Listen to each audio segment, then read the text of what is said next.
Today, I've prepared the biography of Cristiano Ronaldo. Before you fall asleep, make sure to tell us from where you're listening and what time it is. Now, calm down and listen to the story while falling asleep. I'm wishing you a cozy and comfortable night. As you settle into your warm bed, let your muscles relax and your breathing slow. Tonight, we'll drift through the remarkable journey of one of football's greatest stars, from humble beginnings on a small island to becoming a global icon. Cristiano's story is one of determination, talent, and unwavering dedication. Let his inspiring path guide you into peaceful dreams as we explore the life of this extraordinary athlete. Close your eyes now, get comfortable, and let my gentle voice carry you into a tranquil sleep as we begin our story. In the gentle evening light of Funchal, Madeira, a small island off the coast of Portugal, a child was born who would one day capture the imagination of millions around the world. On February 5, 1985, Maria Dolores dos Santos Aveiro and José Diniz Aveiro welcomed their youngest child, a boy they named Cristiano Ronaldo dos Santos Aveiro. The island of Madeira, with its lush landscapes and ocean breezes, provided the backdrop for the early years of this child's life, a life that would unfold in ways no one could have imagined. On that quiet February day, Madeira in the mid-1980s was a place of simple pleasures and modest means for many of its inhabitants. The Aveiro family was no exception. José worked as a municipal gardener, tending to the island's beautiful plants and greenery, while Maria Dolores took care of the home and worked as a cook. Their home in the Santo Antonio neighborhood was humble, a small dwelling where Cristiano shared his childhood with his older brother, Hugo, and his two older sisters, Elma and Liliana Keisha. The walls of their modest home contained the laughter, dreams, and occasional struggles of a family making their way through life with what they had. The name Ronaldo was not chosen by chance. José Aveiro, a man with a deep appreciation for politics and world affairs, decided to name his youngest son after Ronald Reagan, who was the president of the United States at the time of Cristiano's birth. This choice reflected José's admiration for the American president, a small connection to a world far beyond the shores of Madeira that would, in time, become very familiar to his son. Young Cristiano's early years were characterized by the warmth of family bonds, despite the financial constraints that often shadowed their daily lives. The Aveiro household, while not abundant in material wealth, was rich in affection and the values that would later shape Ronaldo's character. Maria Dolores, a nurturing presence, instilled in her children the importance of respect, hard work, and perseverance. José, though sometimes stern, shared with his youngest son a passion that would become central to Cristiano's life: football. The neighborhoods of Santo Antonio and São Gonçalo, where Cristiano spent his childhood days, were places where children often found entertainment in the simplest of pleasures. For Cristiano and his friends, the streets became their playground, and a football, sometimes improvised from bundled cloth or paper, became their most prized possession. It was on these uneven, sometimes dusty streets that Cristiano began to display a natural affinity for the sport that would eventually define his life's journey. As the sun would set over Madeira, casting long shadows across the hillsides, young Cristiano could often be found still playing, reluctant to end the day's football games. His energy seemed boundless, a trait that would later serve him well on professional pitches around the world. Even as a small child, there was something distinctive about the way he moved with the ball, a hint of the extraordinary talent that lay dormant, waiting to blossom. The Aveiro family's financial situation meant that luxuries were few and far between. Cristiano has often spoken about sharing a room with his siblings and the modest meals that his mother would prepare, making the most of what they had. These early experiences of living with limited means would later fuel his determination to succeed, to provide for his family in ways that were not possible during his childhood. School was not always a comfortable environment for Cristiano. He has recalled feeling different from other children, sometimes excluded or misunderstood. His boundless energy, which found its perfect outlet on the football field, could sometimes be a challenge in the confines of a classroom. There were moments of conflict, including an incident where he threw a chair at a teacher who, he felt, had disrespected him. This event, though regrettable, was indicative of a fierce sense of pride and a refusal to be diminished by others, qualities that would later be channeled into his competitive spirit on the football pitch. Jose Aveiro, despite his own struggles, including a battle with alcoholism that would eventually contribute to his early death, recognized his son's passion for football. He took on an additional role as kitman for Andorra, a local amateur team where Cristiano played from the age of 7. This position allowed Jose to be present for his son's early football development, watching from the sidelines as Cristiano began to refine his skills. The sight of his father working to support the team, and by extension, his son's burgeoning dream, left an indelible mark on Cristiano. At Andorra, the young boy with the quick feet and determined expression began to draw attention. His talent was raw but unmistakable.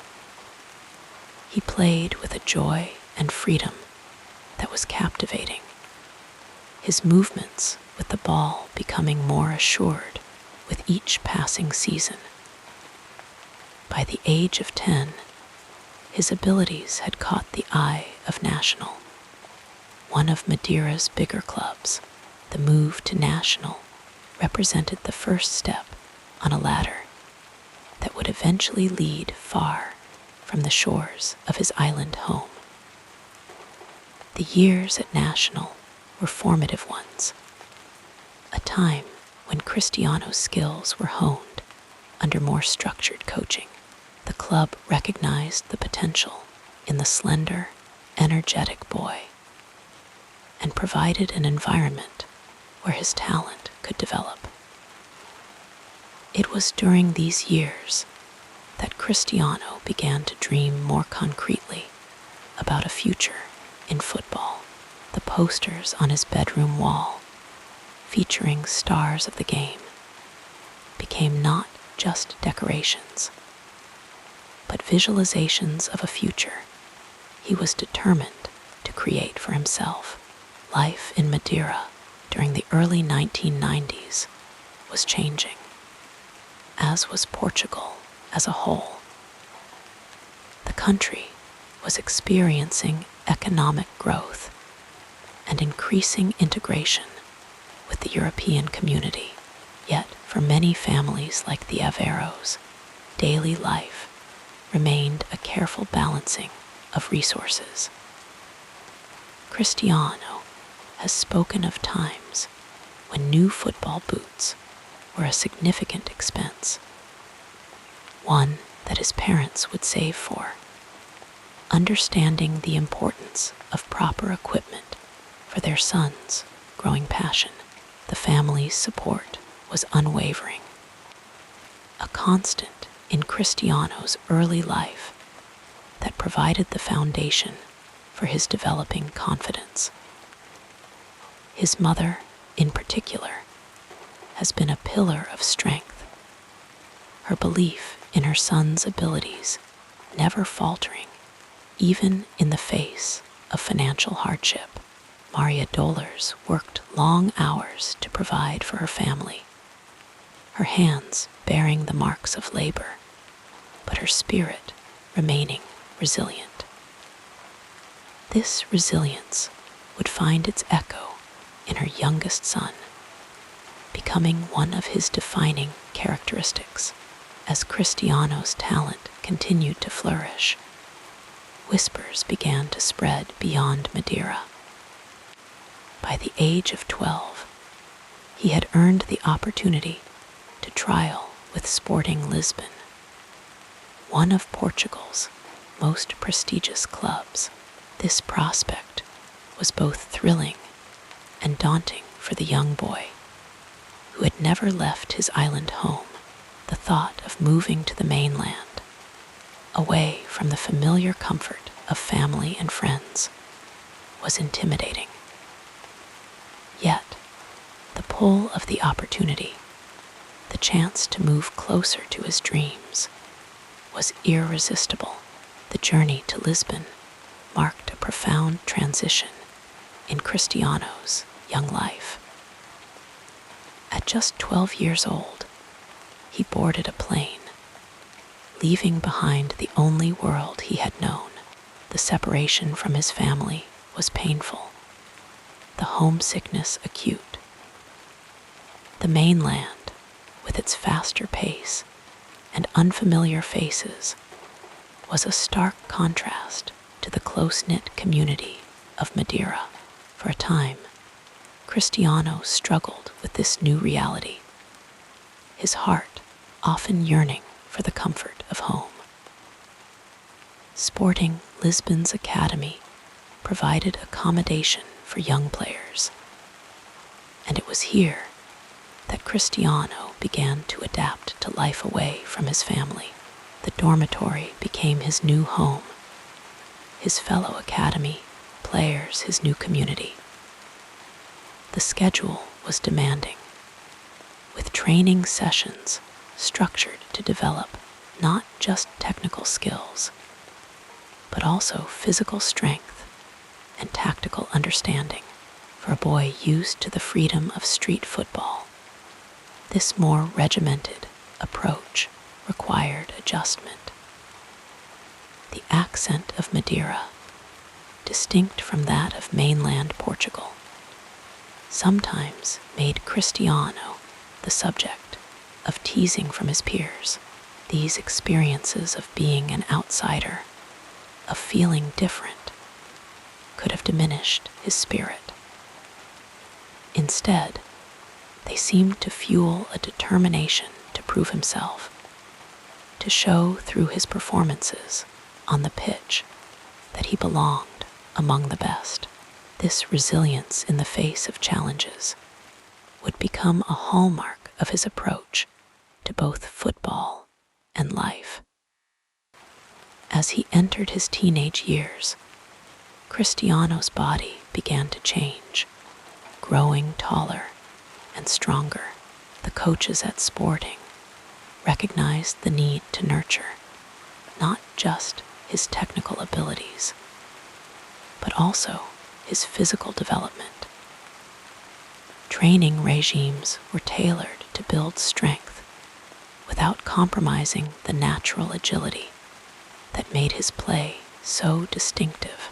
It was during these formative years that Cristiano began to develop the powerful physique that would later become one of his trademarks. The sacrifice of leaving home began to bear fruit as Cristiano progressed through the ranks at Sporting. His talent was increasingly evident, his dedication to improvement unwavering. The homesickness, while never entirely absent, was gradually overshadowed by the excitement of development, of moving closer to the dream of professional football. Each letter home, each call to his mother, carried news of progress, of small victories on the path to his goal. In 2002, at the age of 17, Cristiano made his debut for Sporting Lisbon's first team. The boy from Madeira, who had once played with improvised balls on uneven streets, was now stepping onto professional pitches, wearing the green and white of one of Portugal's most storied clubs. This achievement was the culmination of years of dedication, of early mornings and late evenings spent honing his craft, of tears shed in homesickness and sweat poured in training. The path from those early days in Funchal to the professional stage had not been straight or easy.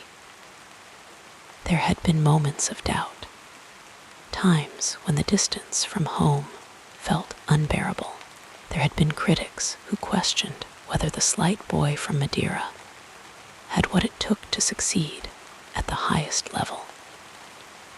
Yet, through it all, Cristiano had persevered, supported by the unwavering belief of his family, and driven by a dream that had taken root in his heart during those childhood games on the streets of Santo Antonio. As we reflect on these early years, it is easy to see the threads that would later weave together to form the tapestry of Cristiano Ronaldo's extraordinary career. The determination forged in modest circumstances, the technical skills developed on Madeira's streets, the resilience built through separation from home, the discipline instilled by Sporting's academy. All these elements combined to lay the foundation for what was to come. The story of Cristiano Ronaldo's childhood is in many ways a reflection of the universal human experience, of dreams formed in unlikely places, of obstacles overcome through perseverance, of the profound impact of family support, and of the transformative power of passion. It is a reminder that extraordinary journeys often begin in the most ordinary of circumstances, that the seeds of greatness can take root anywhere, nurtured by love, determination, and an unwavering belief in the possibility of a different future. As the stars shine over Madeira tonight, just as they did on that February evening in 1985, they illuminate an island that gave the world not just a footballer, but a symbol of what can be achieved when talent meets opportunity, when hardship is met with hope, and when a child's dream is given the chance to grow beyond the confines of circumstance. In the gentle rhythm of waves against Madeira's shores, we can almost hear the echoes of a young boy's footsteps, running with a ball at his feet, unaware of the extraordinary journey that lay ahead. Let us drift further into the story as we explore the next part of this fascinating journey. In the gentle hills of Madeira, a Portuguese island floating in the Atlantic Ocean like a verdant jewel amidst azure waters, the story of the Aveiro family unfolds with the rhythmic constancy of the tides. It was here, on this volcanic island, known for its lush landscapes and temperate climate, that the roots of Cristiano Ronaldo's family tree first took hold in soil rich with history and tradition. The island itself seems to whisper stories of seafarers and settlers, of people who learned to build lives between mountain and sea, creating a unique cultural identity that would eventually shape one of football's greatest talents. The Aveiro lineage, from which Cristiano's mother Maria Dollars hails, can be traced back through generations of Madeirans who lived simple but meaningful lives on the island. These were people who understood the rhythm of the seasons, who respected the bounty and fury of the ocean, who celebrated life's joys and endured its hardships with equal measures of grace and resilience. Maria's ancestors were working-class islanders, their hands familiar with labor, their hearts full of the island's traditions and folklore. On warm summer evenings, when the air was sweet with the scent of tropical flowers and ripe fruit, Maria's grandmother would tell stories on the porch of their modest home. These tales, passed down through generations, spoke of the island's discovery by Portuguese explorers in the early 15th century, of the first families who settled there, clearing land for cultivation, building homes from the island's resources. Young Maria would listen, her eyes wide with wonder, absorbing the oral history of her people, never imagining that one day her own son would bring new stories of achievement and glory to add to the island's rich tapestry. The dos Santos lineage, from which Cristiano's father José Diniz came, had similarly humble origins. José's people were known for their craftsmanship, particularly in woodworking, a skill that flourished on an island where timber was plentiful. There were stories of an ancestor who had been a shipbuilder, helping to craft the vessels that would carry Madeiran goods to mainland Portugal and beyond. This connection to creation, to making something beautiful and functional with one's own hands, would later find expression in José's work as a municipal gardener, tending to the island's public spaces with care and pride. The name Ronaldo itself has an interesting origin story, one that Maria Dollars would sometimes share with her children as they drifted toward sleep. It was not a family name, but rather a tribute to Ronald Reagan, the American president whom José Diniz admired for his strength of character and leadership. This choice reflected the dos Santos family's interest in the wider world beyond Madeira's shores, a curiosity about distant places and different ways of life that would later manifest in their son's global journey. The cultural fabric of Madeira, woven from Portuguese traditions, infused with influences from the island's unique history of trade and isolation, created the backdrop for the Aveiro dos Santos family life. Religious traditions were particularly important, with Catholicism providing both spiritual guidance and community connection. On Sundays, the family would attend Mass at the local church, the same stone building where generations of their ancestors had prayed, celebrated marriages, baptized children, and mourned departed loved ones. The church calendar marked the rhythm of the year with its feast days and celebrations. Christmas was especially meaningful, with the family gathering to create a presepio, a nativity scene adorned with moss and small plants gathered from the hillsides. The feast of St. John in June brought bonfires and dancing in the streets, while Easter was a time of solemn processions, followed by joyous family meals featuring espetada, beef skewered on laurel branches and grilled over open flames. Food was central to family life and cultural identity. Maria learned to cook from her mother, who had learned from her mother before her, creating dishes that spoke of the island's bounty and history. There was bolo do caco, a round flatbread made with sweet potato and served warm with garlic butter. There were fish stews made with the day's catch.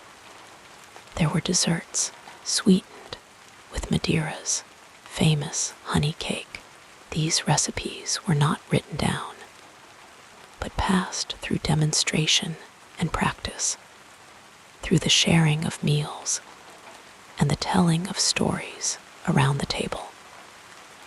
The family home, though modest, was filled with objects that carried meaning and memory.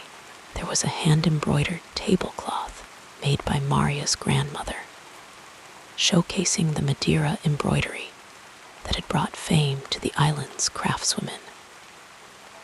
There were small carved wooden figures created by José's father, each one representing a different aspect of island life: a fisherman, a farmer, a woman carrying a basket of fruit on her head.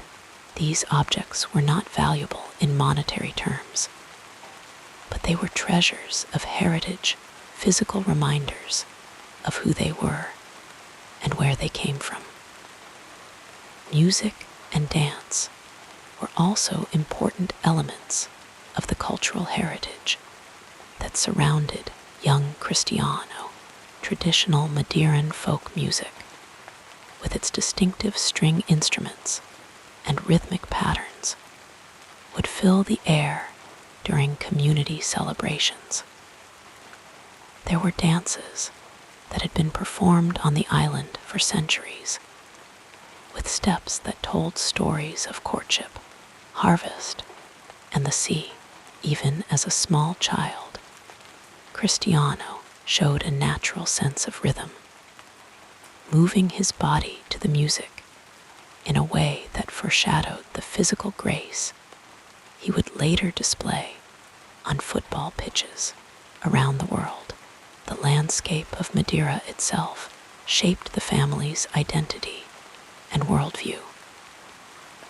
Living on an island creates a particular relationship with the natural world, a respect for its power, and a dependence on its gifts. José would take his children on walks through the island's famous levadas, the irrigation channels that snake along the mountainsides, pointing out native plants and teaching them the names of birds. These experiences instilled in Cristiano a connection to nature that would remain with him even as his life took him to the world's most cosmopolitan cities. The sea, ever present and ever changing, was another powerful influence. From many points on the island, the vast Atlantic is visible, stretching to the horizon in a reminder of both limitation and possibility. The Aveiro dos Santos family, like many Madeirans, had a complex relationship with the ocean. It provided food and livelihoods, but could also be dangerous and unpredictable. It connected them to the wider world, but also separated them from the mainland. This duality perhaps contributed to the characteristic Madeiran outlook, pragmatic yet dreaming, rooted yet adventurous. Economic realities shaped the family's daily life in significant ways. Madeira, though beautiful, has historically offered limited opportunities for advancement. Many islanders, including members of both the Aveiro and dos Santos extended families, had emigrated to find work elsewhere, to Brazil, Venezuela, South Africa, and other Portuguese-speaking regions. These diaspora connections meant that even families who remained on the island had a sense of the world beyond. Through letters, occasional visits, and stories of relatives who had sought their fortunes abroad. The neighborhood of Santo Antonio, where Cristiano grew up, was a tight-knit community where everyone knew everyone else's business, where children played together in the streets, where neighbors looked out for one another in times of need. This communal approach to life, this understanding that no one exists in isolation, would influence Cristiano's later approach to teamwork and his ongoing connections to his homeland. Education was valued in the family, not as a path to wealth or status, but as a means of developing character and understanding the world. Though neither Maria nor Jose had advanced formal education themselves, they encouraged their children to take school seriously, to learn not just facts, but how to think, how to question, how to grow. There were books in the home, not many, but each one read and discussed, from traditional Portuguese literature to practical guides about the natural world. The political context of Cristiano's early years also shaped his family's experience. He was born in 1985, just over a decade after the Carnation Revolution had ended decades of dictatorship in Portugal. The country was still finding its democratic footing, still healing from the wounds of authoritarian rule. This period of transition and hope, of redefining what it meant to be Portuguese, formed the backdrop to his earliest years. Family stories often centered around moments of resilience in the face of hardship. There was the tale of Maria's grandfather, who had survived a terrible storm at sea, returning to shore when all had given him up for lost. There was the story of Jose's mother, who had kept the family fed during a time of scarcity by growing vegetables in every available inch of their small garden. These narratives emphasized the values of perseverance, resourcefulness, and courage, qualities that would later define Cristiano's approach to his career and life. The extended family gathered for important occasions, creating memories that would be revisited in stories for years to come. Birthdays were marked with simple but meaningful celebrations, featuring homemade cakes and small gifts chosen with care rather than expense in mind. Weddings brought together relatives from different parts of the island, and sometimes from overseas, creating opportunities for reconnection and the reinforcement of family bonds. As in many Portuguese families, older generations were respected for their wisdom and experience. Grandparents played significant roles in children's upbringing, offering not just practical help with childcare, but also serving as living links to the past, to traditions that might otherwise be forgotten in the rush of modern life. Cristiano's maternal grandmother, with her seemingly endless supply of proverbs and folk remedies, her knowledge of which wild herbs could heal and which could harm, her ability to predict weather changes by observing subtle signs in nature, represented a way of knowing the world that was intuitive rather than academic. The family's approach to challenges was shaped by a particular kind of island stoicism, a quiet determination to face whatever comes without complaint, to find solutions rather than assign blame, to keep moving forward even when the path is difficult. This mindset would serve Cristiano well in his career, helping him to overcome setbacks and criticism, to use disappointments as motivation rather than allowing them to become obstacles. Language itself was an important part of the cultural heritage that shaped Cristiano's worldview. The Portuguese spoken in Madeira has its own distinctive accent and vocabulary, influenced by the island's isolation and unique history. There are words for things that exist nowhere else, expressions that capture specifically Madeiran experiences.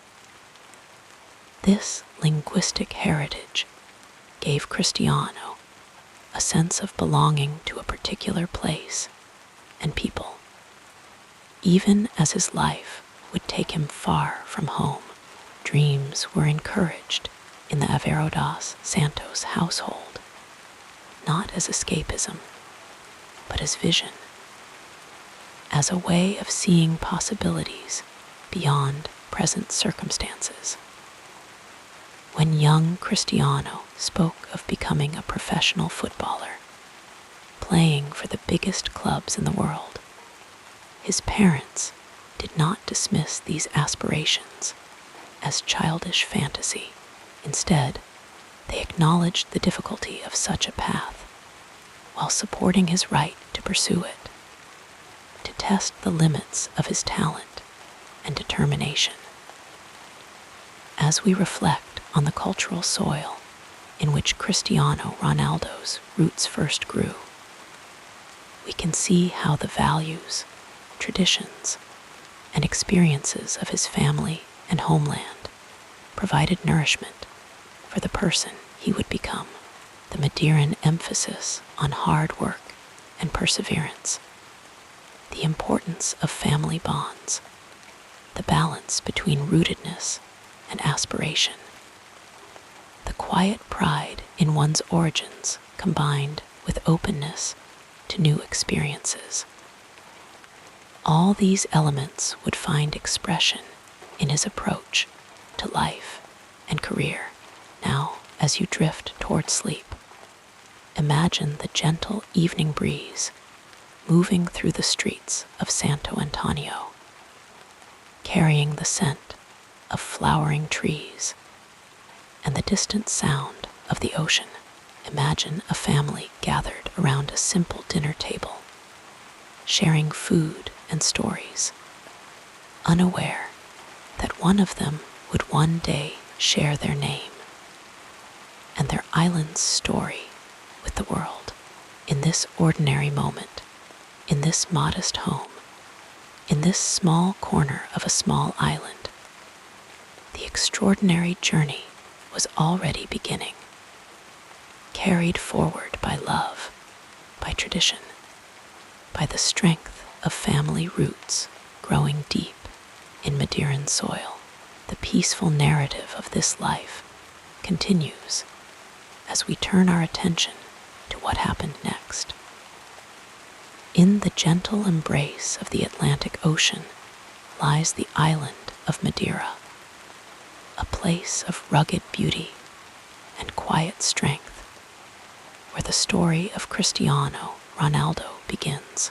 The neighborhood of Santo Antonio, nestled on the outskirts of Funchal, was where young Cristiano's earliest memories were formed. In a landscape where mountains meet the sea in a timeless dance of nature's grandeur, the Aveiro dos Santos family home was modest, a simple dwelling with walls that held both warmth and struggle. It was a small house made of painted concrete, its blue exterior weathered by the salt air that drifted up from the harbor below.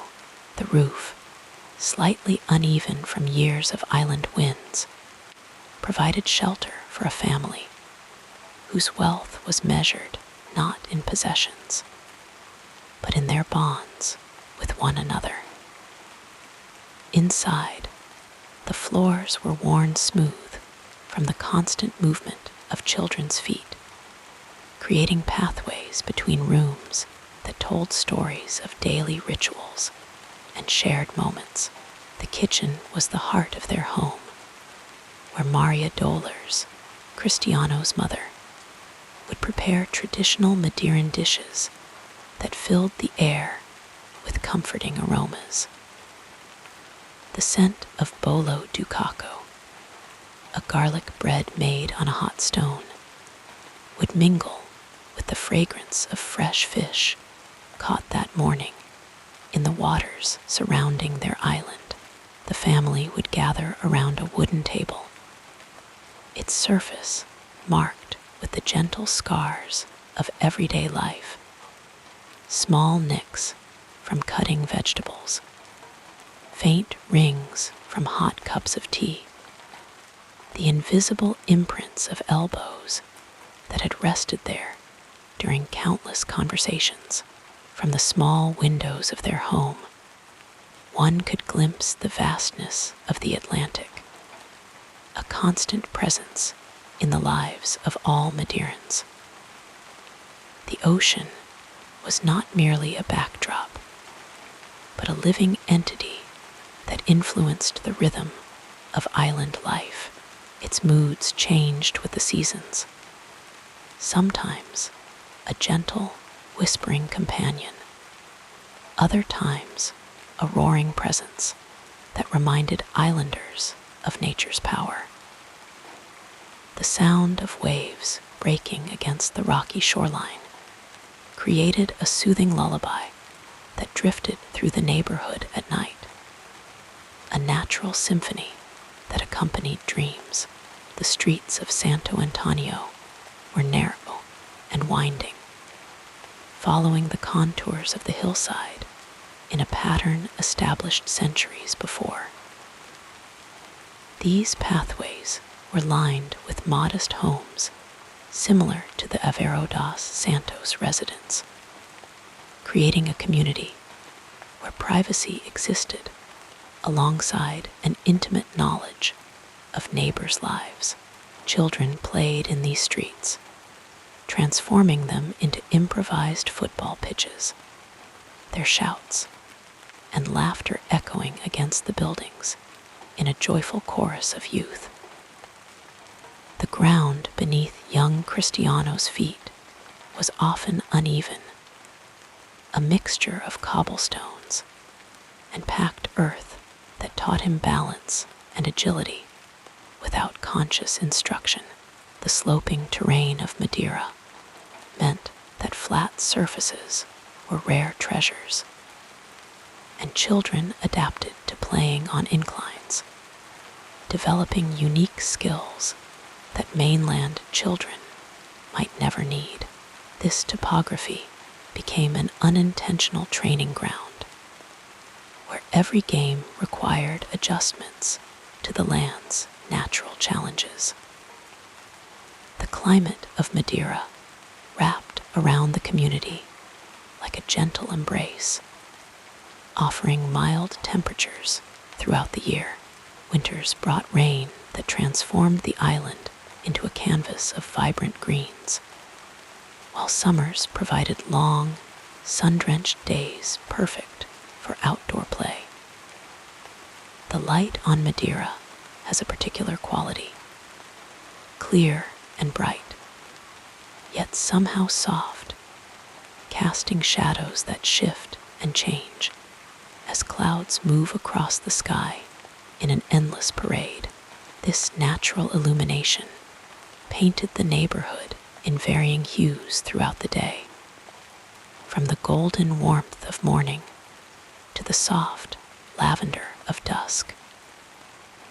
Vegetation grew with lush abundance around their home, a testament to the fertile volcanic soil of the island. Banana plants with their broad, swaying leaves created natural canopies in gardens.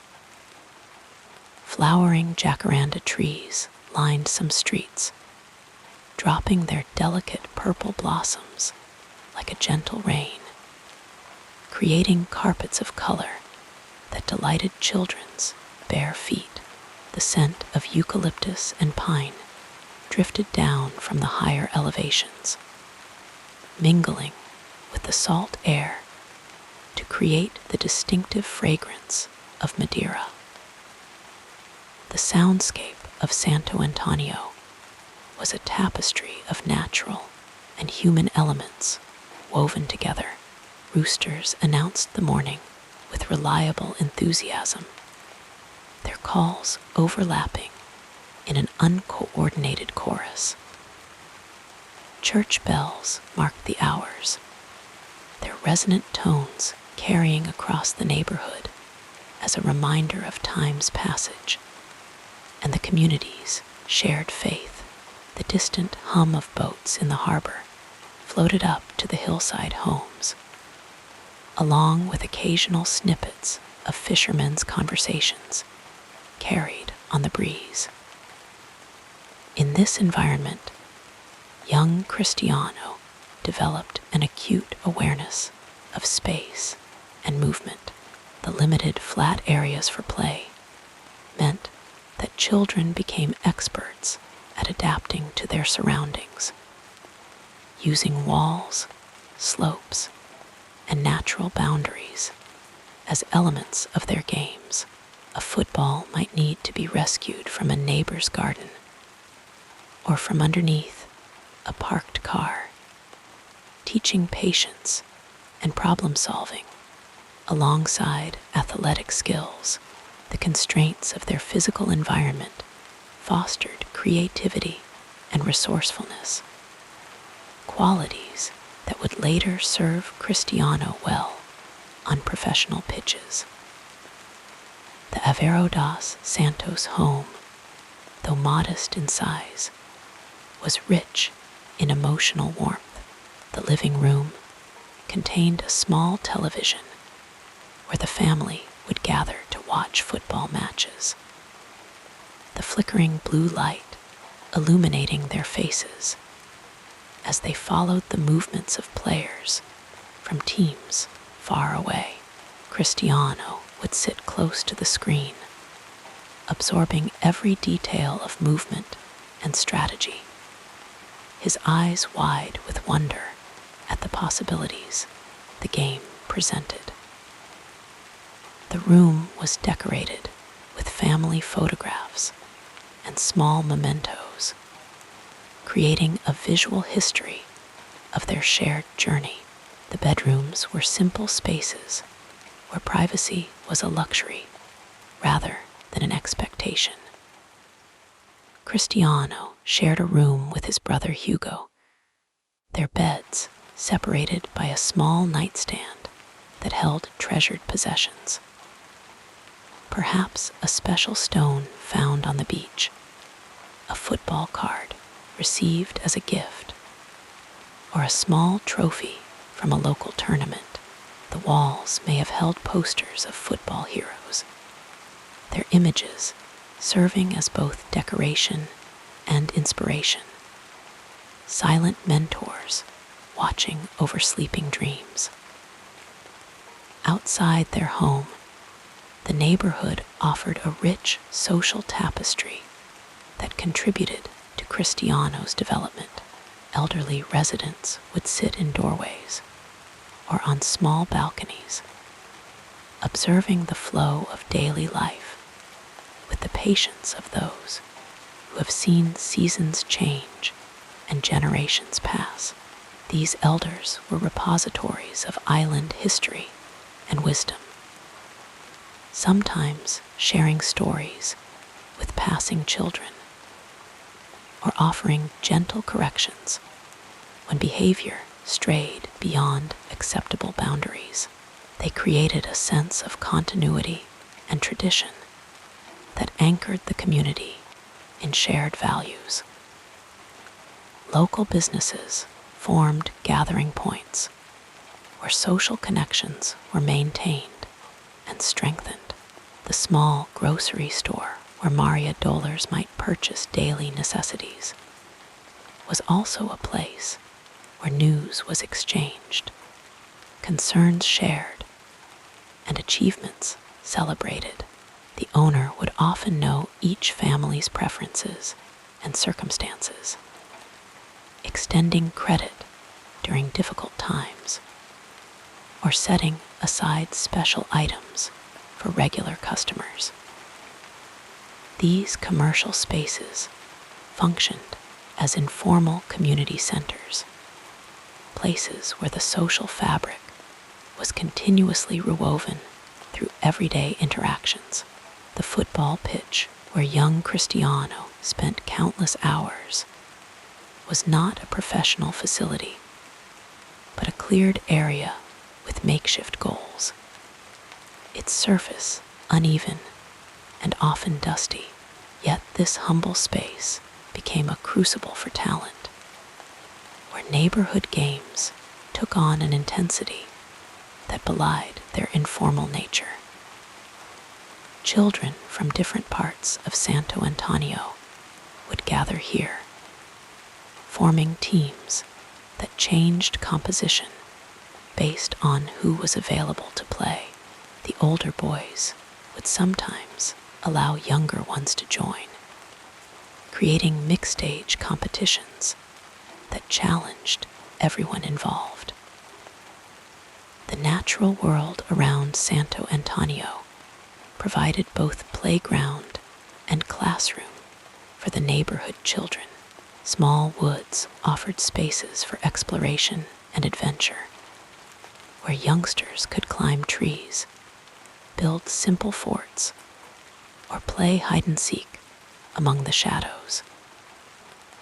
Rocky outcroppings became imaginary castles or ships, transforming through the alchemy of childhood imagination into whatever the game of the moment required.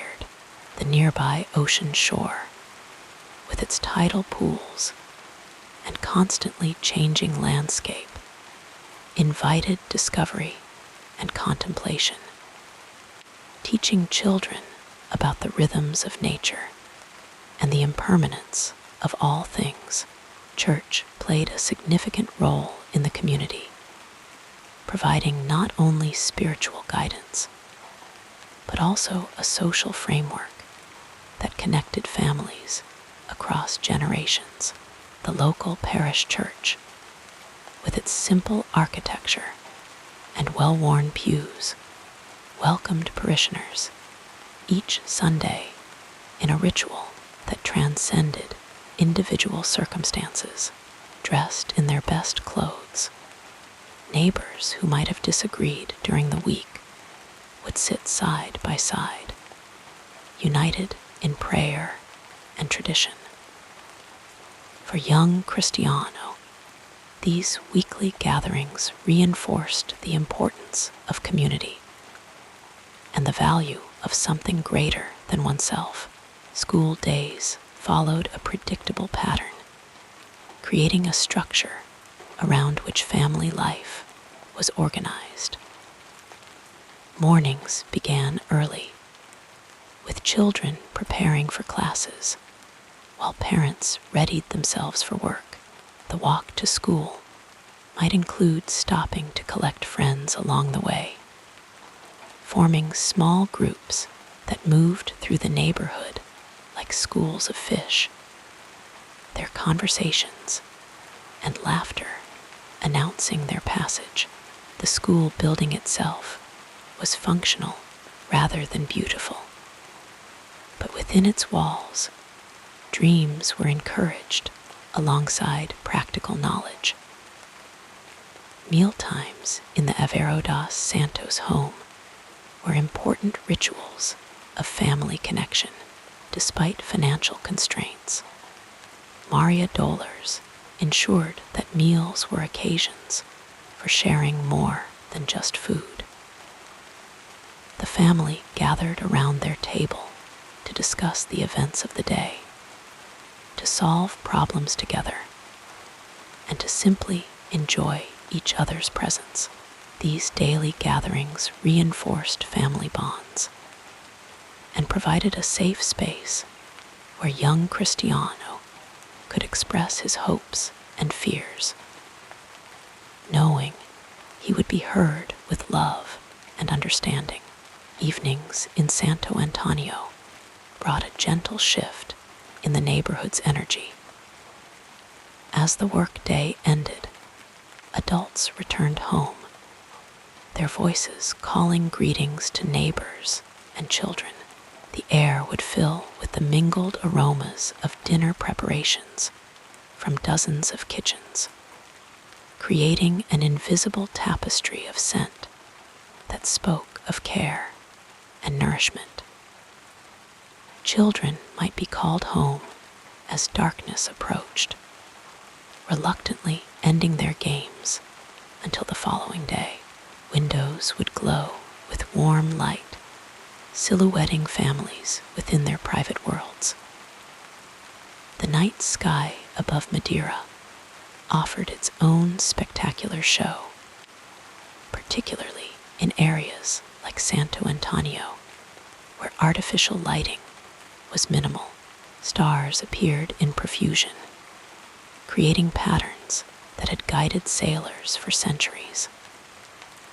On clear nights, the Milky Way stretched across the heavens like a river of light, inspiring wonder in those who paused to look upward. This celestial display reminded islanders of their small place in the vastness of creation, a humbling perspective that was passed from generation to generation. In this environment of natural beauty, modest means, and strong community bonds, Cristiano Ronaldo's character began to take shape. The physical challenges of his surroundings developed his coordination and adaptability, while the social structure of his neighborhood taught him about cooperation and healthy competition. The economic realities of his family's situation instilled a hunger for achievement and a deep appreciation for opportunities when they appeared. Dreams were indeed encouraged, in the Avero dos Santos household, not as escapism, but as vision, as a way of seeing possibilities beyond present circumstances. When young Cristiano spoke of becoming a professional footballer, playing for the biggest clubs in the world, his parents did not dismiss these aspirations as childish fantasy. Instead, they acknowledged the difficulty of such a path, while supporting his right to pursue it, to test the limits of his talent and determination. The Madeiran values of hard work and perseverance flowed through daily life in Santo Antonio, visible in fishermen who returned to the sea regardless of yesterday's catch, in mothers who created nourishing meals from simple ingredients, in fathers who worked long hours to provide for their families.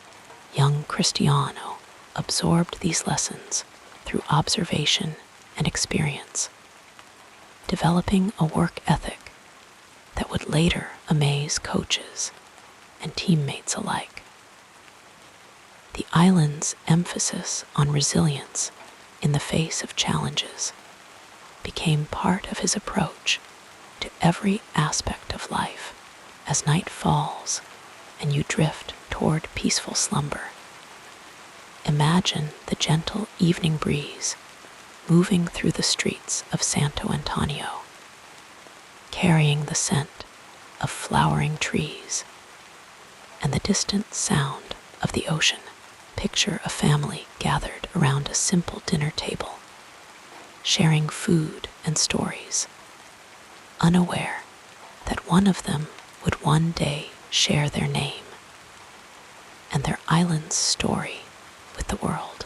In this ordinary moment, in this modest home, in this small corner of a small island, an extraordinary journey was already beginning, carried forward by love, by tradition, by the strength of family roots growing deep in Madeiran soil.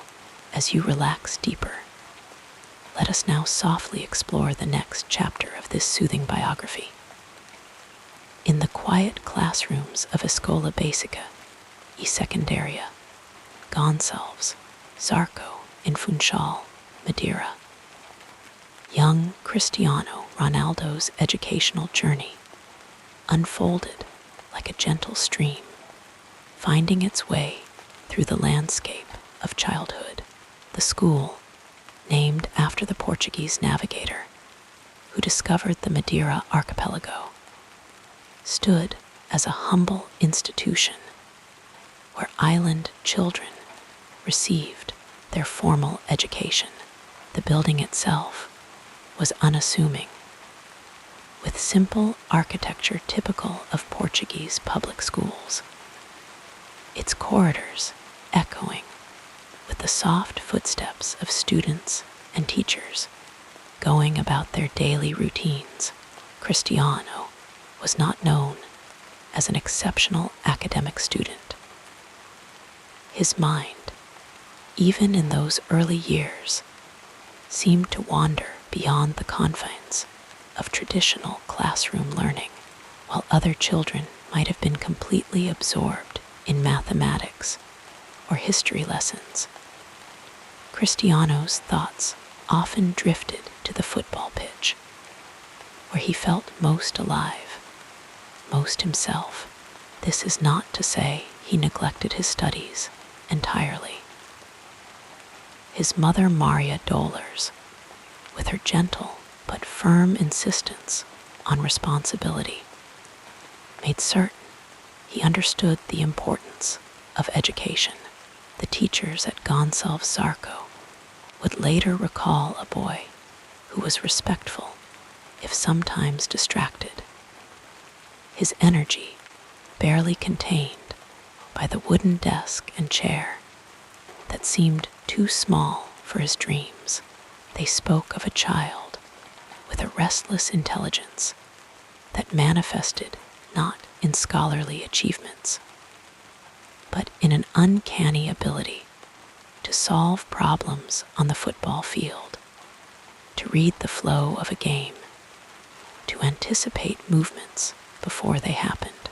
This form of intelligence, spatial, kinesthetic, interpersonal, flourished outside the traditional metrics of academic success.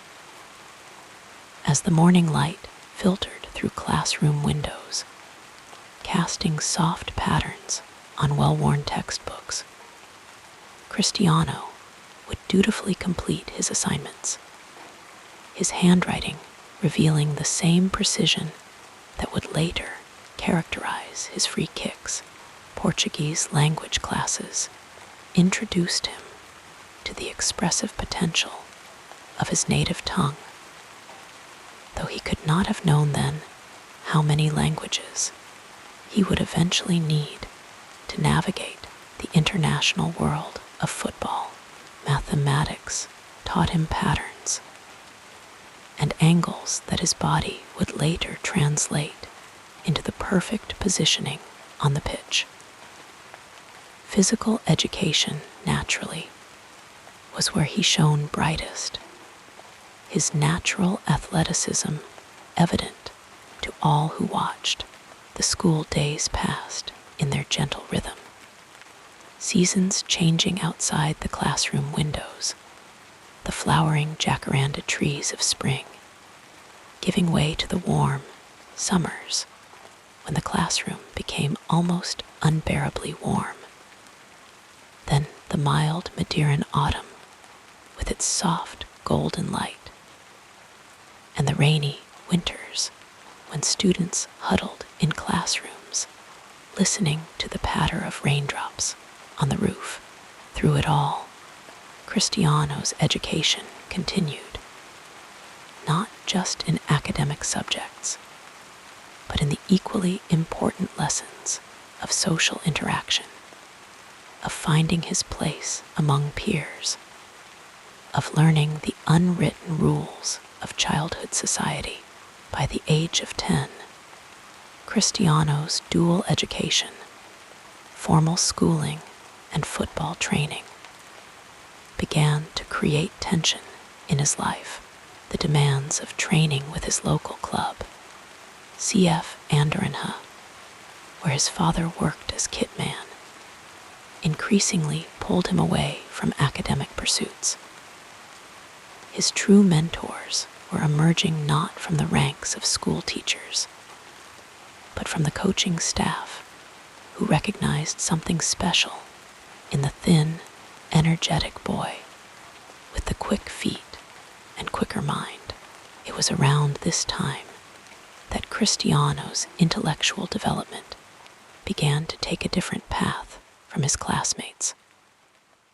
While they were learning primarily from books and blackboards, he was absorbing lessons from the football pitch, lessons about space and time, about teamwork and individual brilliance, about the mental fortitude required to improve day after day. His education became increasingly practical, focused on the development of his extraordinary talent.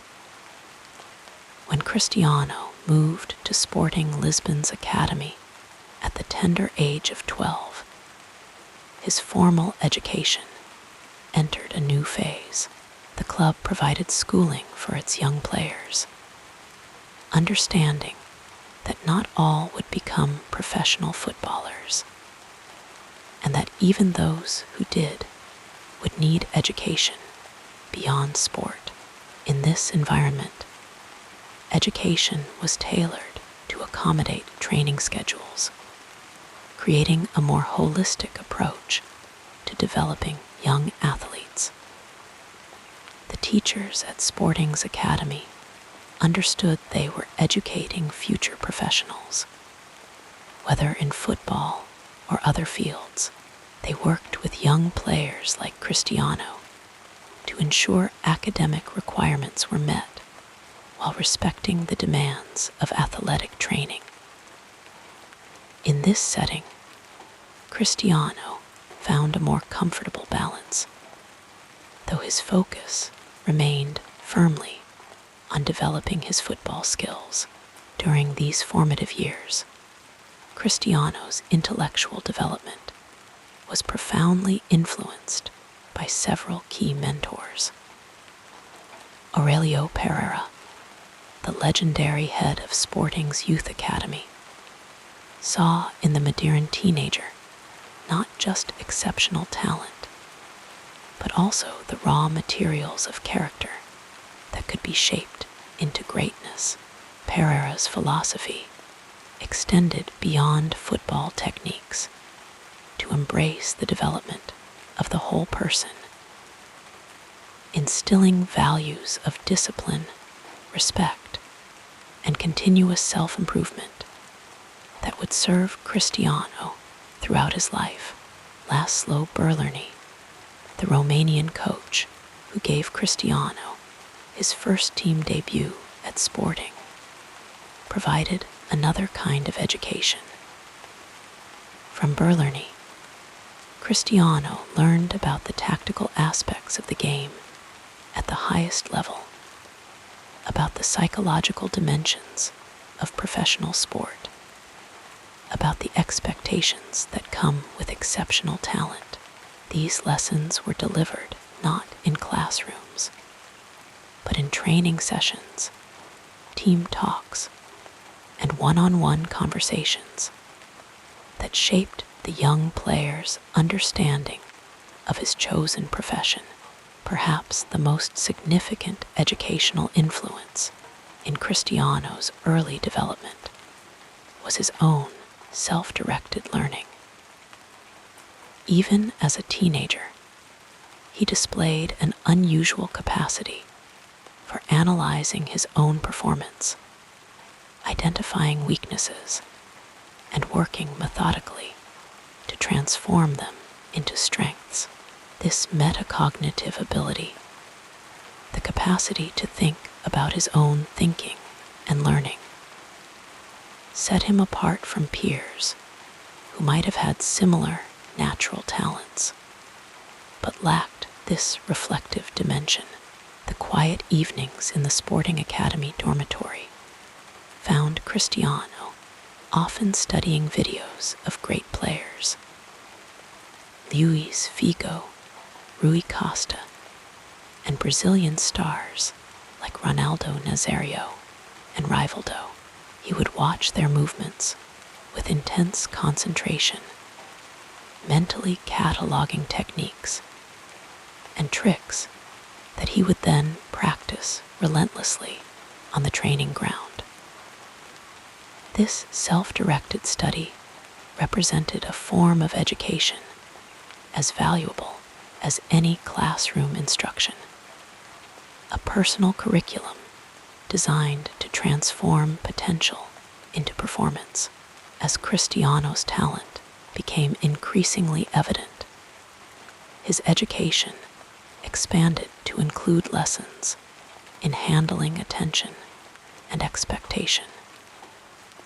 By 16, he was already being discussed as a potential star, creating a pressure that many teenagers would find overwhelming. The coaching staff at Sporting carefully managed this aspect of his development, teaching him to use public attention as motivation rather than distraction, to remain grounded despite growing recognition. When Sir Alex Ferguson entered Cristiano's life, a new chapter in his education began. The legendary Manchester United manager became perhaps the most influential teacher in Cristiano's development, not just as a footballer, but as a person navigating the complex world of international sport. Ferguson's approach combined firmness with fatherly concern, pushing the young Portuguese to achieve his potential while providing the emotional support necessary for growth. At Manchester United, Cristiano's education broadened culturally as well. Arriving in England as a teenager with limited English, he had to adapt to a new language, new customs, new weather, new food, all while performing under the intense scrutiny of Premier League football. This immersion in a foreign culture accelerated his personal growth, developing adaptability and resilience that would serve him well throughout his international career. The training ground at Carrington became Cristiano's true classroom during these years. Here, under Ferguson's watchful eye, and with the guidance of coaches like Rene Muhlenstein, he refined not just his technical skills, but his understanding of the game. He learned to make better decisions, to time his runs more effectively, to contribute to team structure while expressing his individual brilliance. These lessons came through countless hours of practice, through trial and error, through the patient instruction of experienced mentors who recognized his exceptional potential. Fellow players also contributed significantly to Cristiano's development. From Ryan Giggs, he learned about longevity in the sport, about taking care of his body as a professional investment. From Paul Scholes, he observed the value of simplicity and precision. From Roy Keane, he absorbed lessons about leadership and mental toughness. The Manchester United dressing room, filled with strong personalities and experienced professionals, provided a rich educational environment that shaped the young Portuguese players' understanding of what it meant to be an elite athlete. Throughout these formative years, Cristiano's intellectual development was characterized by an increasingly sophisticated understanding of his own body.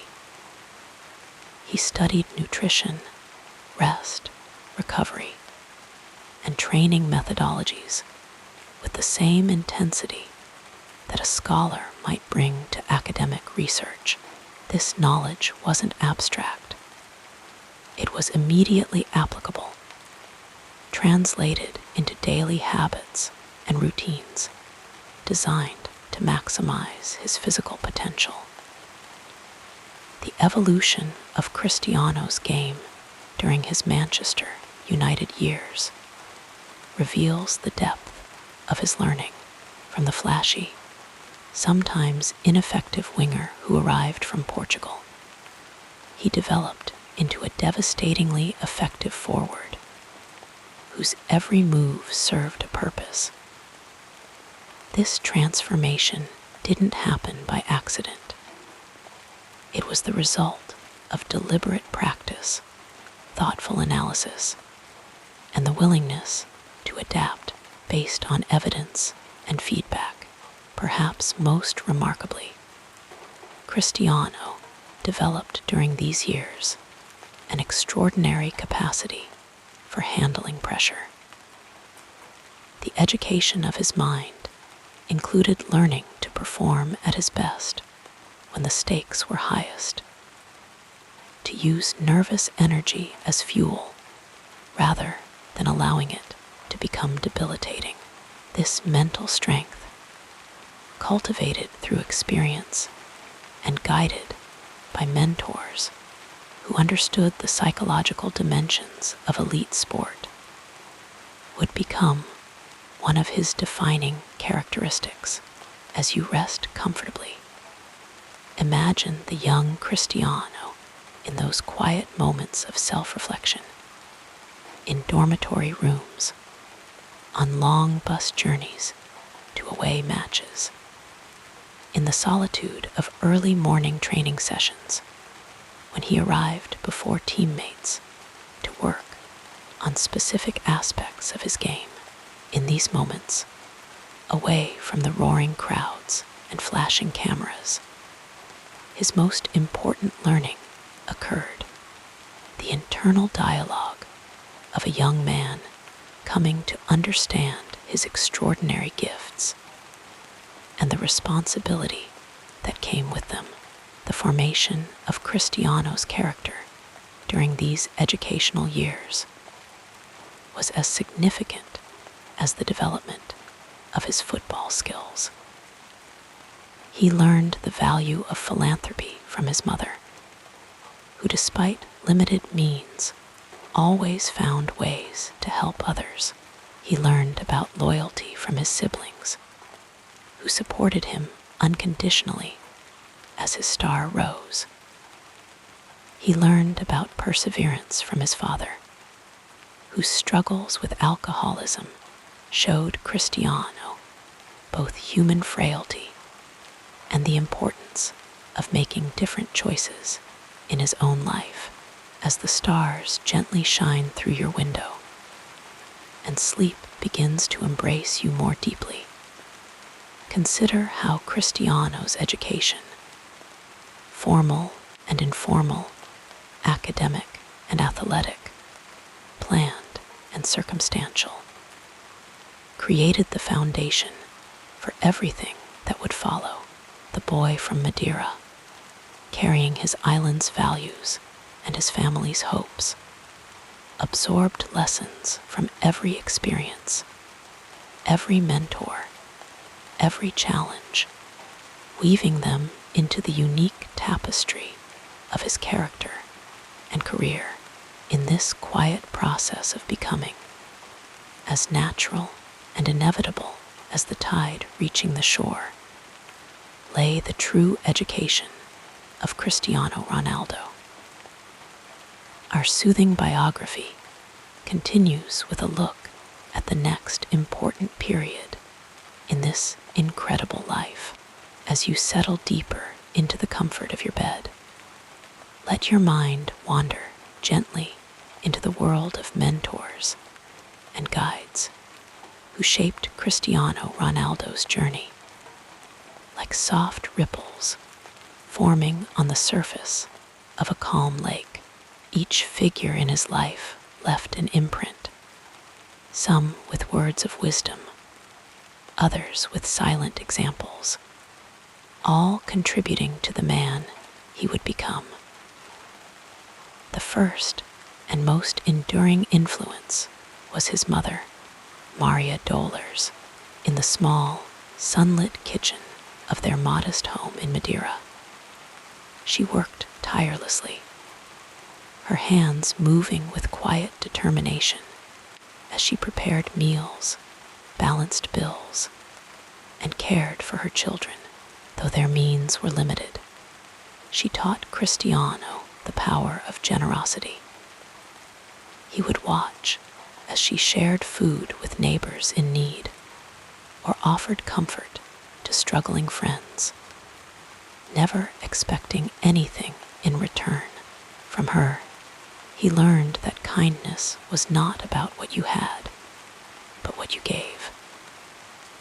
Later in life, when success brought him wealth beyond imagination, he would remember those lessons, donating to hospitals, funding surgeries for sick children, and always staying connected to those who had less. His father, Diniz, was a more complicated figure, a man whose love for his son was as deep as his struggles were visible. Cristiano would watch him return from long shifts at the gardening center, tired, but still finding moments to kick a ball with him in the narrow streets of Funchal. But there were other nights, 2 nights when alcohol dimmed his father's warmth, leaving behind only frayed edges and unspoken regrets. From Diniz, Cristiano learned both the importance of discipline and the dangers of excess.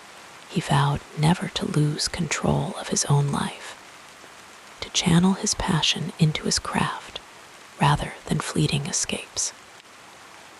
Years later, when he became a father himself, he would think often of those lessons, striving to be present, to be steady, to be better. Then there was his older brother, Hugo, who, despite his own quiet nature, became an anchor for Cristiano in moments of uncertainty. When Cristiano left for Lisbon at just 12 years old, homesick and overwhelmed, it was Hugo who wrote him letters, reminding him of home, of the ocean waves crashing against Madeira's cliffs, of the familiar laughter of their sisters. Hugo never sought the spotlight, never asked for anything in return for his support. His loyalty was silent but unshakable, teaching Cristiano that family was not just about blood, but about the quiet strength of showing up outside his family. The first true mentor in Cristiano's footballing life was Aurelio Pereira, the sporting Lisbon youth coach who spotted his raw talent during a trial. Pereira saw beyond the skinny boy who cried himself to sleep those first nights in the academy dormitory. He saw the fire, the relentless drive to improve. Those words would echo in Cristiano's mind for decades, pushing him to train long after his teammates had gone home, to perfect free kicks under the dim glow of stadium lights when no one else was watching. At Manchester United, Sir Alex Ferguson became the father figure Cristiano needed at a crucial crossroads in his life. The gruff Scottish manager with the sharp tongue and warm heart saw in Cristiano not just a player, but a young man who needed guidance. Ferguson knew when to push, demanding more discipline, more teamwork, and when to protect, shielding him from media storms and ego-driven mistakes. After Cristiano's father passed away in 2005, it was Ferguson who gave him space to grieve, then gently steered him back to the pitch, knowing that the game could be both an escape and a tribute. Their bond was so deep that even after Cristiano left for Real Madrid, they remained close. Ferguson's advice still sought, still valued, like an old book whose pages held timeless wisdom. In Spain, another mentor emerged, Zinedine Zidane, first as an advisor, then as a coach. Zidane understood what it meant to carry the weight of expectation, to be both artist and warrior on the pitch. He didn't speak much, but when he did, Cristiano listened. Zidane taught him about the elegance of simplicity, about letting instinct take over when the moment demanded it. Under his guidance, Cristiano refined his game, becoming not just a scorer, but a leader, a player who could lift an entire team with his presence alone. And then there were the rivals who, in their own way, shaped him, Lionel Messi most of all. Their duel for supremacy pushed Cristiano to new heights, season after season. Where others might have seen only competition, Cristiano came to recognize a kind of respect, a silent acknowledgement that they were each other's greatest motivators. In chasing Messi, he chased his own potential, learning that true greatness is not just about being the best, but about never settling for less. than you can be.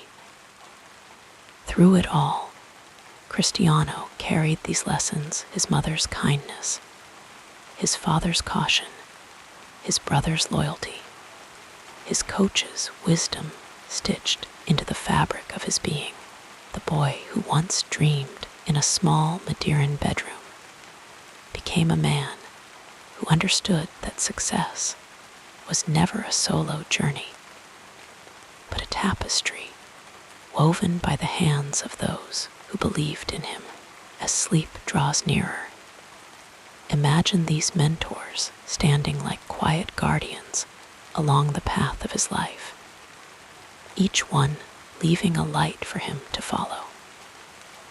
And just as they guided him, may their stories gently guide you now, softening the edges of wakefulness, easing you into dreams as deep and peaceful as the ocean surrounding his island home.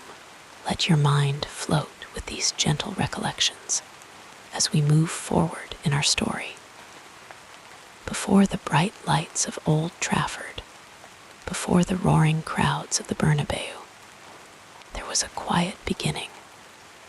A young boy stepping onto a pitch with nothing but raw talent and an unshakable belief in his own future.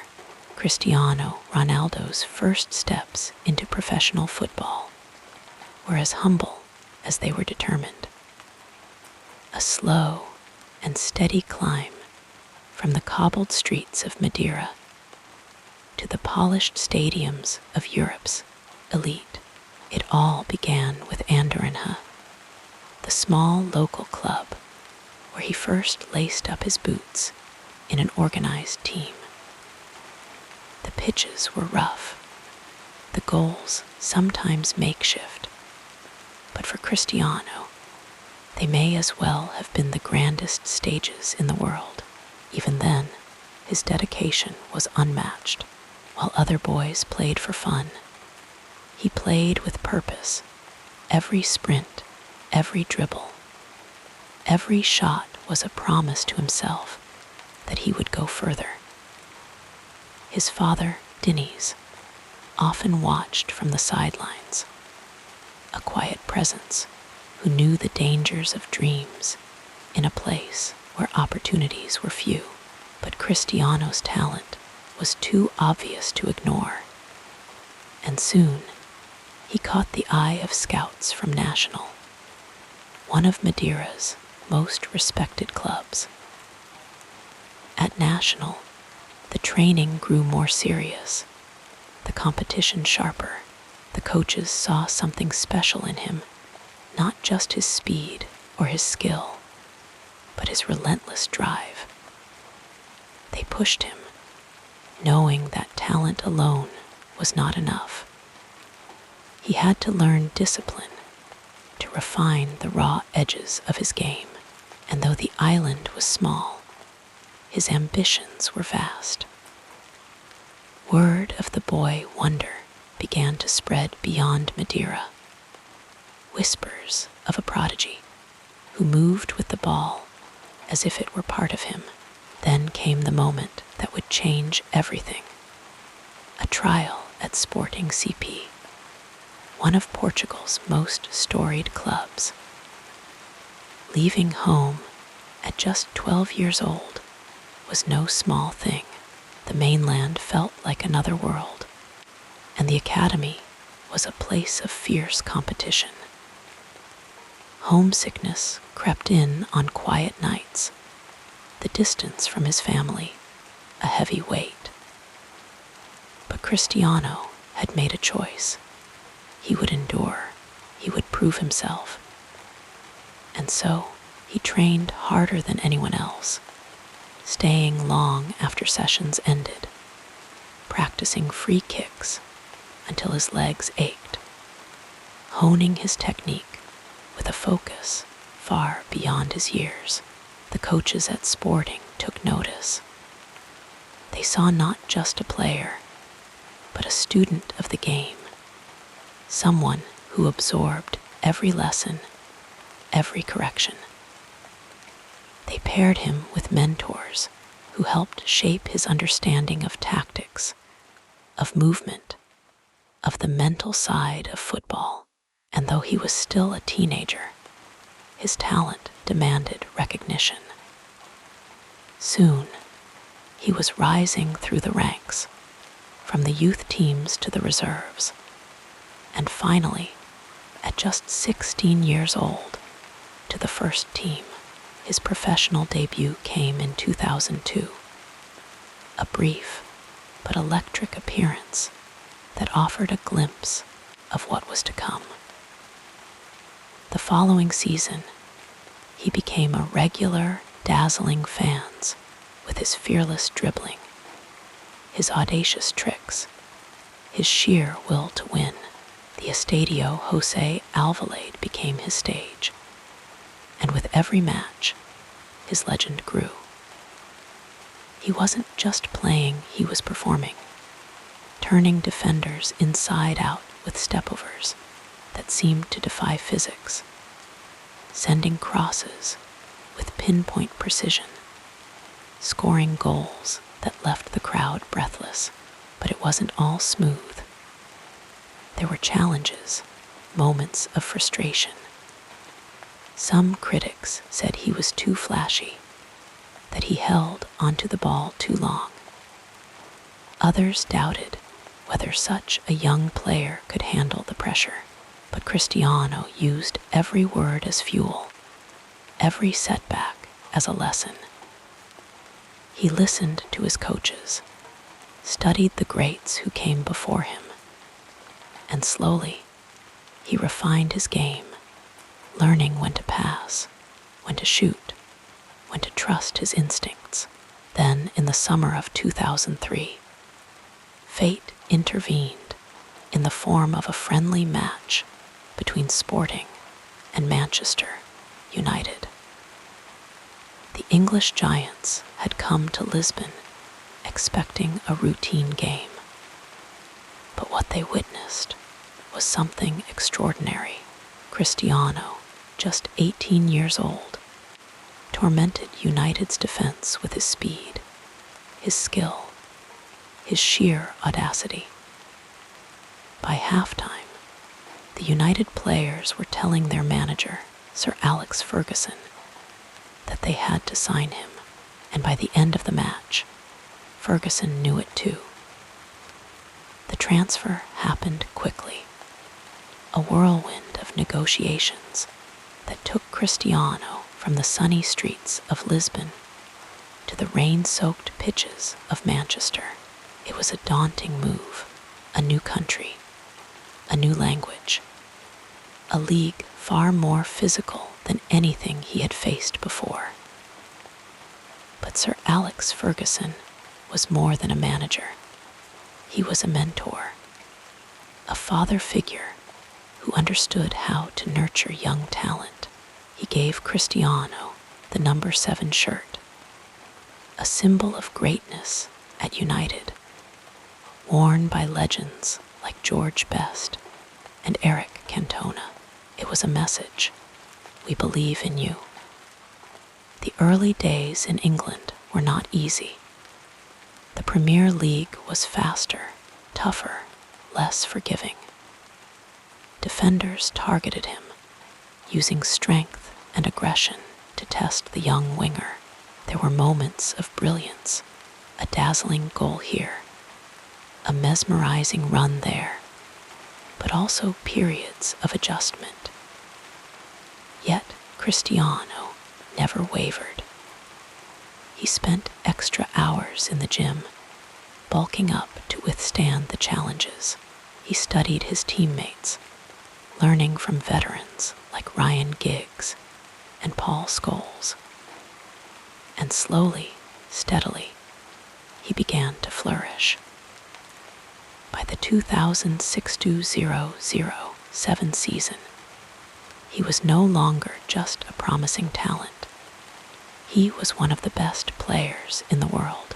The tricks were still there, but now they were paired with end product: goals, assists, match-winning performances. He helped United reclaim the Premier League title, then defended it the next year. In 2008, he reached new heights, scoring 42 goals in a single season, leading United to a Champions League triumph and winning his first Ballon d'Or. The boy from Madeira had become a global superstar, but beneath the accolades, the fame, the dazzling highlights, the foundation remained the same, the lessons of those early years. The discipline instilled at Sporting, the resilience forged in Manchester, the quiet determination that had carried him from a small island to the pinnacle of football. And as the world marveled at his rise, Cristiano knew that every step, every struggle had been necessary. So let these memories drift over you now, like the soft lapping of waves against the shores of Madeira. Picture the young boy with a ball at his feet, dreaming under the warm Portuguese sun. See the teenager enduring lonely nights in Lisbon, the man emerging stronger in Manchester. And as sleep draws near, let his journey remind you that even the greatest stories begin with small, quiet steps, one after another, leading forward, always forward, toward the light, drifting like clouds across the evening sky. We now move to the next part of this calming life story. As Cristiano Ronaldo's star continued to rise, so too did his impact on the world of football. The years that followed his first Ballon d'Or in 2008 were a masterclass in consistency, a testament to his relentless work ethic and unyielding desire to improve. Even at the very top, he never allowed himself to become complacent. Every training session was treated like a final, every match an opportunity to push his limits further. His routine was meticulous: extra hours in the gym, careful attention to diet, and countless repetitions of free kicks and finishing drills long after his teammates had gone home. It was this discipline, this refusal to settle, that kept him at the summit of the sport for over a decade. In 2009, he made a move that would define the next chapter of his career, joining Real Madrid for what was then a world record fee. The pressure was immense, the expectations astronomical, but Cristiano thrived under the weight of it all. At the Santiago Bernabeu, he became more than a footballer. He became a phenomenon. His goal-scoring exploits reached almost mythical proportions. There was the season he netted 48 times in La Liga, breaking a record that had stood for decades. There was the Champions League campaign, where he scored 17 goals, a feat that seemed impossible until he made it reality. And then there were the moments, the towering headers, the thunderous strikes from distance, the last-minute winners that left entire stadiums in awe. But what truly set him apart was not just the sheer volume of goals, but the way he scored them. Each one carried his signature, a blend of power, precision, and flair. He could leap higher than defenders thought possible, hang in the air as if gravity had no hold on him, then direct the ball into the net with impossible accuracy. His free kicks became events in themselves, the ball curling and dipping with a life of its own before finding the top corner, and his celebrations, that iconic jump and midair spin, arms outstretched, became a symbol of joy, confidence, and sheer dominance. Beyond the individual brilliance, he also elevated those around him. At Real Madrid, he formed part of one of the most formidable attacking trios in history, alongside Karim Benzema and Gareth Bale. Together, they won 4 Champions League titles in 5 years, a dynasty built on relentless attacking football. Cristiano was often the driving force, the player who stepped up in the biggest moments. Whether it was a hat trick to complete a comeback or a decisive penalty in a shootout, he seemed to grow stronger when the stakes were highest. His influence extended far beyond the pitch. Off the field, he became a global icon, a brand unto himself. His social media following swelled into the hundreds of millions, his name synonymous not just with football, but with excellence itself.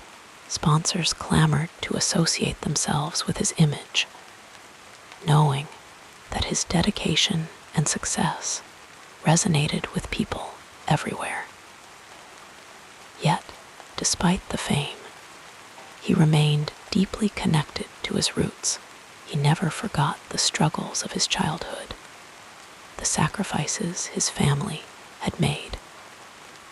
He donated generously to charities, funded hospitals, and used his platform to inspire others, even as he accumulated wealth beyond imagination. He never lost sight of the values instilled in him as a boy in Madeira: hard work, humility, gratitude. In 2016, he achieved a lifelong dream, captaining Portugal to victory in the European Championship. It was a triumph years in the making, a moment of pure catharsis for a nation that had long waited for international glory. Though injury forced him off early in the final, his leadership throughout the tournament had been immeasurable. His tears on the sidelines, watching his teammates secure the win without him, spoke volumes about his passion and love for his country. It was proof that for all his individual accolades, nothing meant more to him than success with Portugal. As the years passed, he continued to defy expectations. Many players slowed down in their 30s, but Cristiano seemed only to refine his game further. He adapted, evolving from a flying winger into a ruthless center forward, relying on his intelligence and positioning to remain lethal in front of goal. When he returned to Manchester United in 2021, it was a homecoming filled with emotion. The prodigal son returning to the club where he had first become a star, and though the footballing landscape had changed, he showed that his hunger had not. He scored goals, broke records, and reminded the world that class is permanent. Through it all, his routine never wavered. The same discipline that had carried him from the streets of Funchal to the pinnacle of football remained his guiding force. He still trained harder than anyone, still demanded the best from himself, still treated every match as if it were his last. And as he moved into the twilight of his career, his legacy was already secure, not just as one of the greatest players of all time, but as a symbol of what is possible when talent meets relentless dedication. So as you drift toward sleep, let his journey linger in your mind, the boy who dreamed, the man who conquered, the legend who never stopped striving. Each step of his story is a reminder that greatness is not born, but built, one quiet, determined effort at a time. And just as the waves of Madeira's shores continue their endless rhythm, so too does the legacy of Cristiano Ronaldo, an eternal testament to the power of perseverance, passion, and an unshakable belief in one's own potential. Close your eyes now and let his story carry you into rest, knowing that even the loftiest dreams begin with a single, small step forward.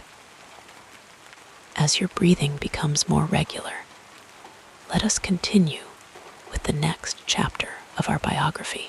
Every great journey is marked by moments of decision, quiet crossroads where a single choice can alter the course of a life.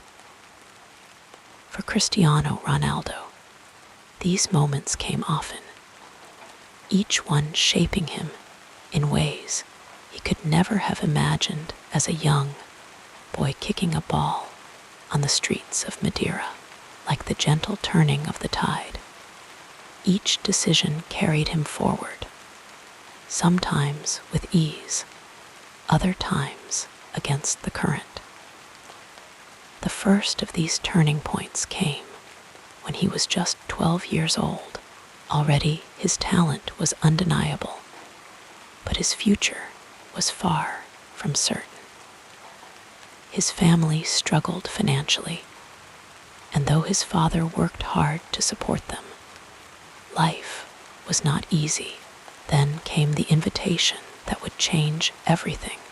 Sporting Lisbon, one of Portugal's most prestigious clubs, wanted him to join their academy.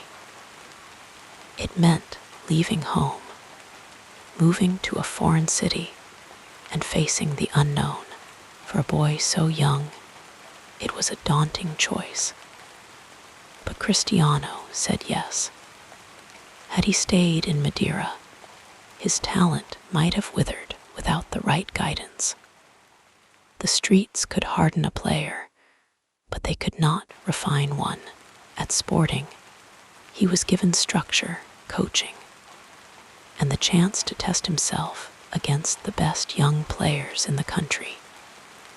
His mother, Dona Dolores, later admitted how difficult it was to let him go, how she cried when he boarded the plane, but she knew as he did that this was the path forward.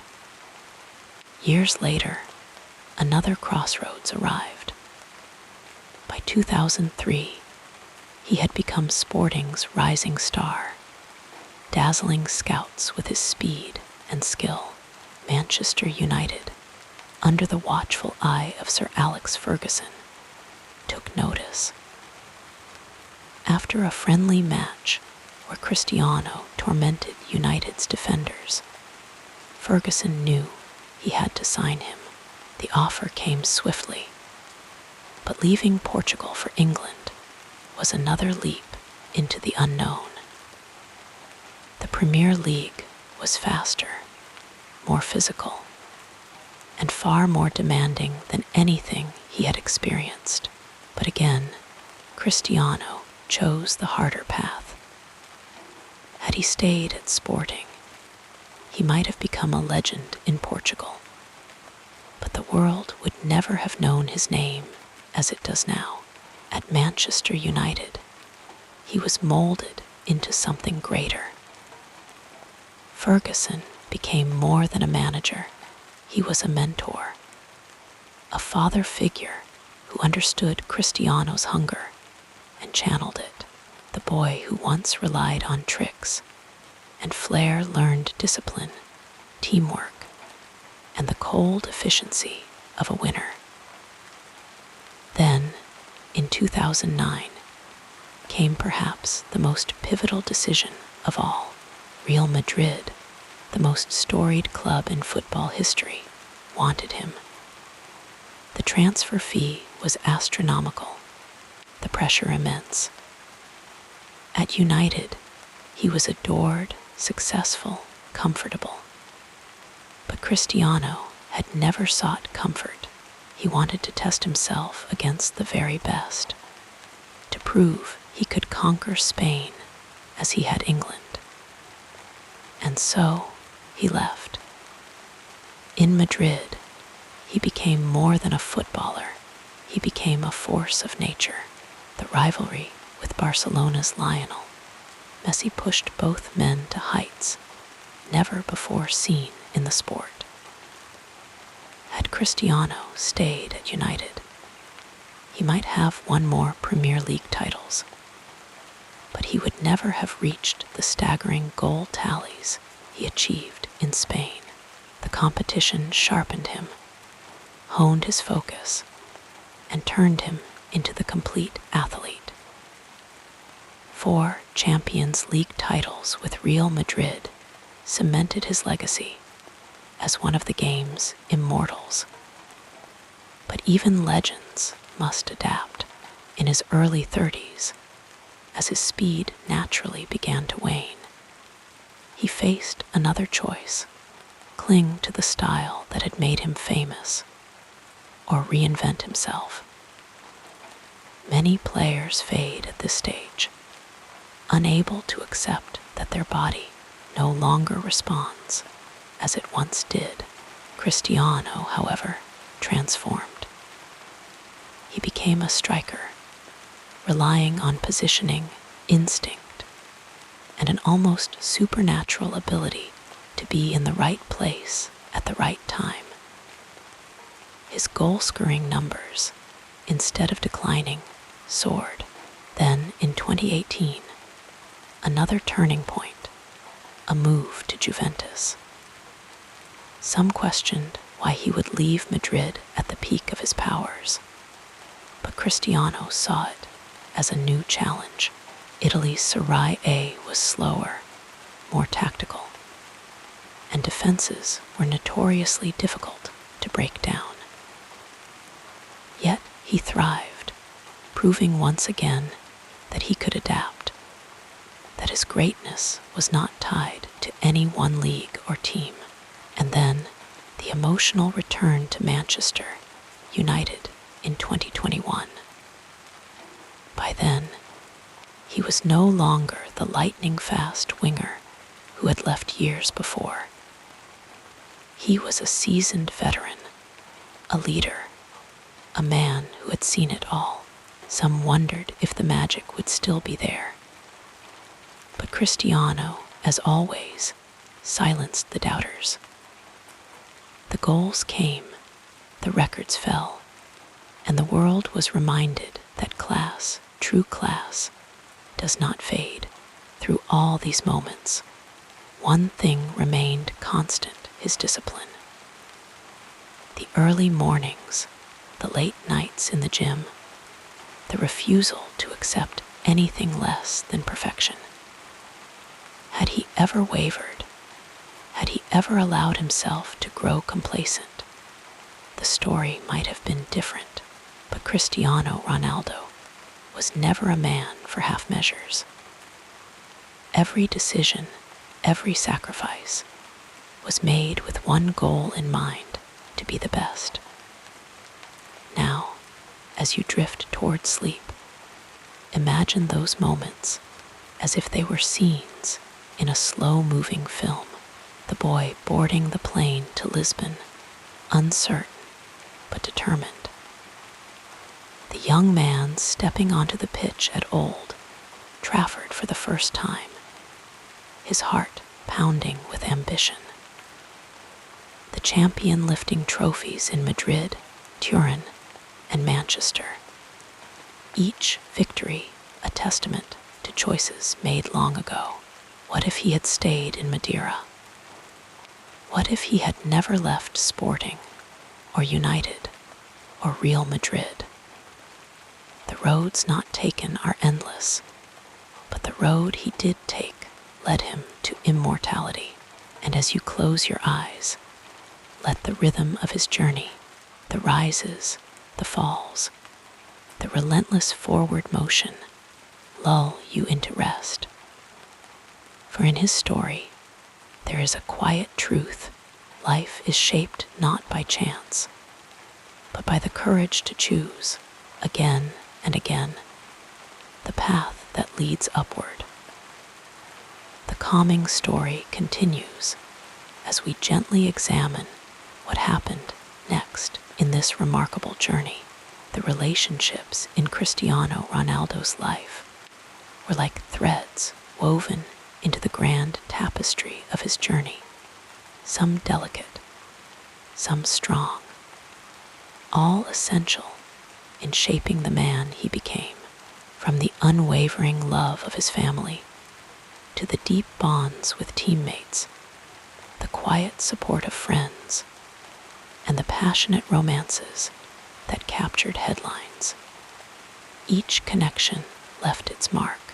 As you settle into rest, let these stories of love, loyalty, and growth carry you into a gentle, dreamlike state. At the heart of everything was his mother, Maria Dolores. She was his first believer, the one who held him when he was just a boy in Madeira, dreaming of a future beyond their small island. Even in the hardest times, when money was scarce, when his father struggled with illness, when young Cristiano faced rejection, she stood firm, whispering to him that he was meant for something greater. Years later, when he became a global icon, her pride never dimmed. The way her eyes would shine when she watched him play, the way she still called him my son rather than the superstar, spoke of a love deeper than fame. When she fell ill, he paused everything to be by her side, a reminder that no matter how high he climbed, family always came first. His father, Jose Diniz Avero, was a more complicated figure, a man who loved him deeply, but battled his own demons. Cristiano often spoke of him with a mix of admiration and sorrow, remembering how his father would tell him stories of great players, fueling his dreams, even as alcoholism took its toll. When Jose passed away in 2005, Cristiano carried the loss like a quiet weight, dedicating goals to him, whispering to the sky after each celebration. In those moments, you could see the boy who still missed his father, the one who had taught him that life was both beautiful and fragile. Then there were his siblings, Hugo, Elma, and Keisha, who grew up beside him in the small house in Santo Antonio. They shared childhood games, whispered secrets, and later, the surreal experience of watching their brother become one of the most famous people on earth. They remained his anchors, the ones who could still tease him about his early days, who reminded him of who he was before the world knew his name. On the pitch, friendships formed in the heat of competition became lifelong bonds. At Sporting Lisbon, where he first left home as a teenager, he found mentors like Laszlo Berlerny, the coach who saw his raw talent and polished it with patience. Then came Manchester United, where Sir Alex Ferguson became more than a manager. He was a father figure, the one who disciplined him when his temper flared, who praised him when he excelled, who shaped not just his game, but his character. Years later, even after after Cristiano had moved on, their bond remained. When Ferguson fell ill, Cristiano was one of the first to reach out, a testament to the enduring respect between them. Teammates, too, became brothers. At United, he and Wayne Rooney were the fiery young duo, pushing each other to greater heights, their rivalry on the pitch never overshadowing their friendship off it.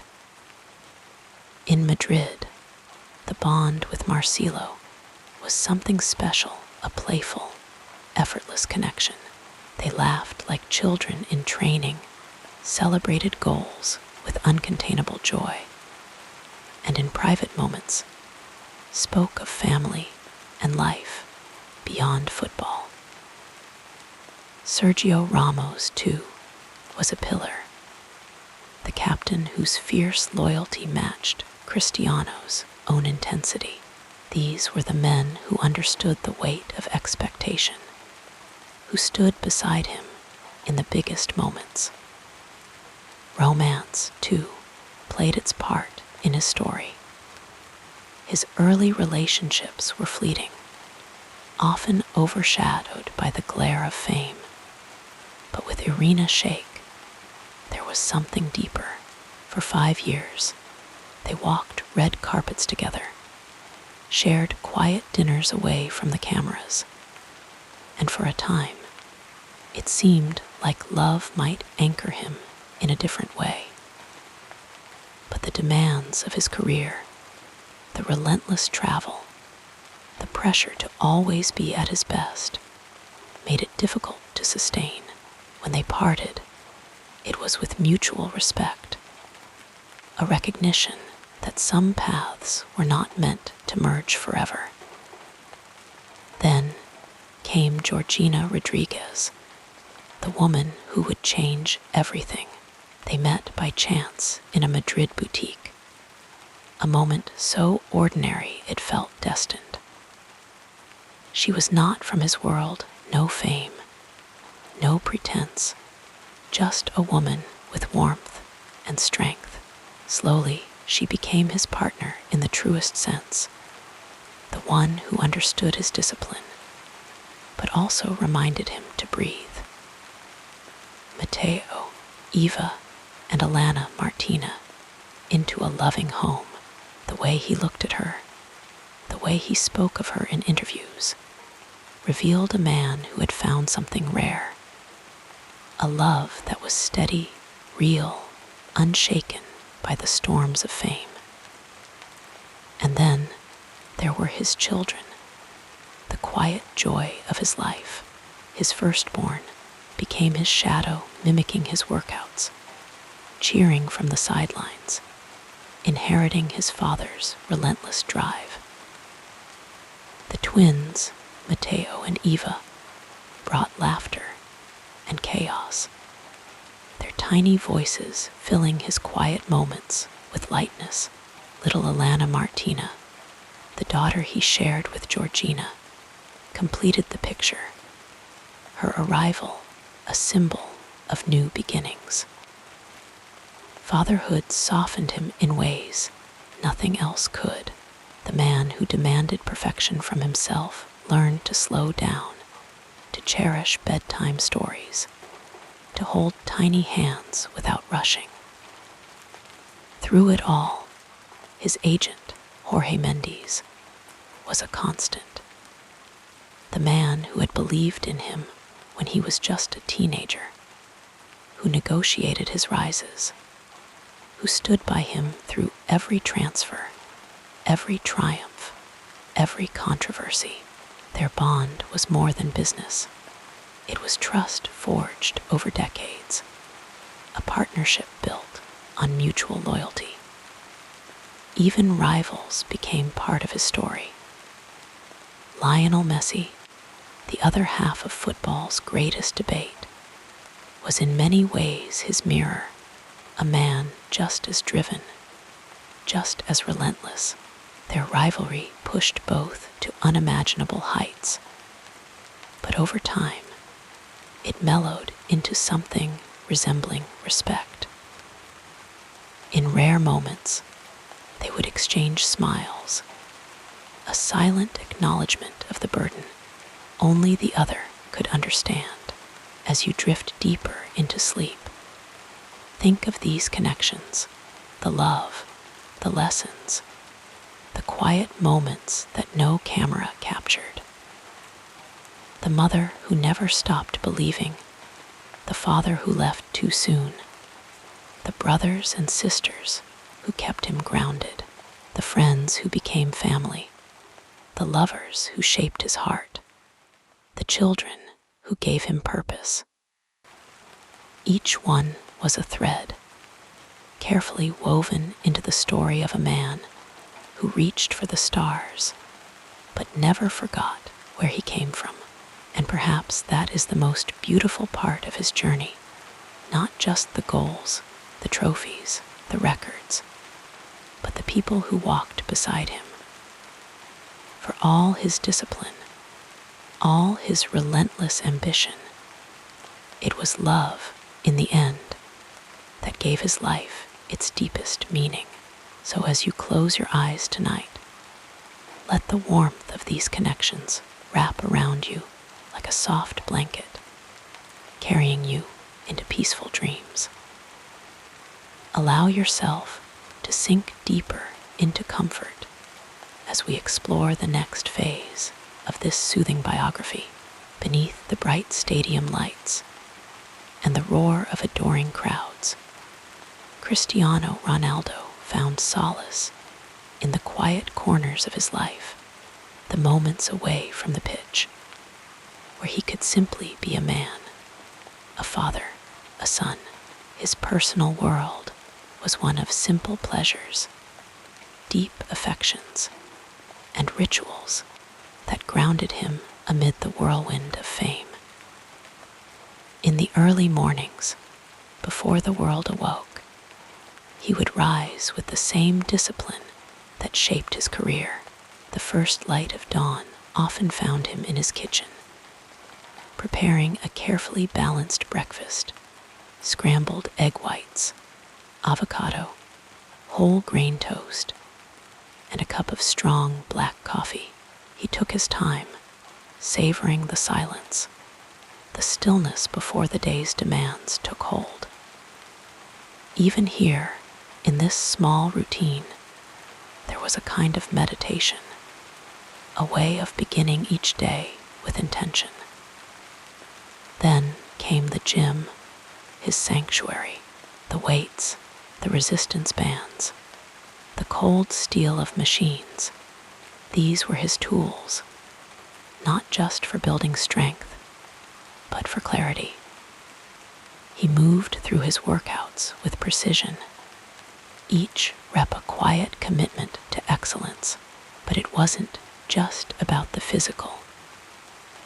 Those hours were also where he processed his thoughts, where he reminded himself of his purpose. The discipline was as much for his mind as it was for his body. Outside of training, his world softened. He was, at heart, a family man. His children were his greatest joy, the center of his universe. There were afternoons spent playing with them in the garden, laughter ringing through the air as he chased them, pretending to be the villain in their games. He loved these moments more than any trophy, more than any standing ovation. At bedtime, he would read to them, his voice gentle as he brought stories to life. Sometimes, if they asked, he would tell them tales of his own childhood, of playing football barefoot in Madeira, of dreaming so big that the world seemed too small. His love for his mother, Dolores, was one of the deepest bonds in his life. No matter how far he traveled, how many stadiums he filled, he remained her son. They spoke often, her voice a tether to home. When he visited her, the years seemed to melt away. She would cook his favorite dishes, bacalhau à bras, a comforting salted cod scramble with potatoes and eggs, or caldo verde, a warm kale soup that tasted like childhood. They would sit at the table for hours, talking about everything and nothing, her presence a reminder of where he began. Friendship, too, was sacred to him. Though fame made trust difficult, he held close those who had known him before the spotlight, his childhood friends, the ones who had kicked a ball with him in the streets, remained his confidants. They didn't see CR7, the global icon. They saw Cristiano, the boy who had once scraped his knees climbing trees. With them, he could let go, could laugh without calculation, could be imperfect. And then there was love. His relationships were never just tabloid headlines. They were chapters in his life, each one shaping him. He valued partnership, someone who understood the weight of his world, but also reminded him to step outside of it. Romantic dinners were often simple candlelight, good wine, and conversation that had nothing to do with football. He loved surprising his partners with small gestures, a handwritten note left on a pillow, a spontaneous trip to a quiet beach where they could walk hand in hand without interruption. Beyond people, there were passions that filled his soul. He had a deep appreciation for fine watches, not just as symbols of success, but as intricate works of art. He would sometimes sit in the quiet of his study, turning a timepiece over in his hands, admiring the craftsmanship.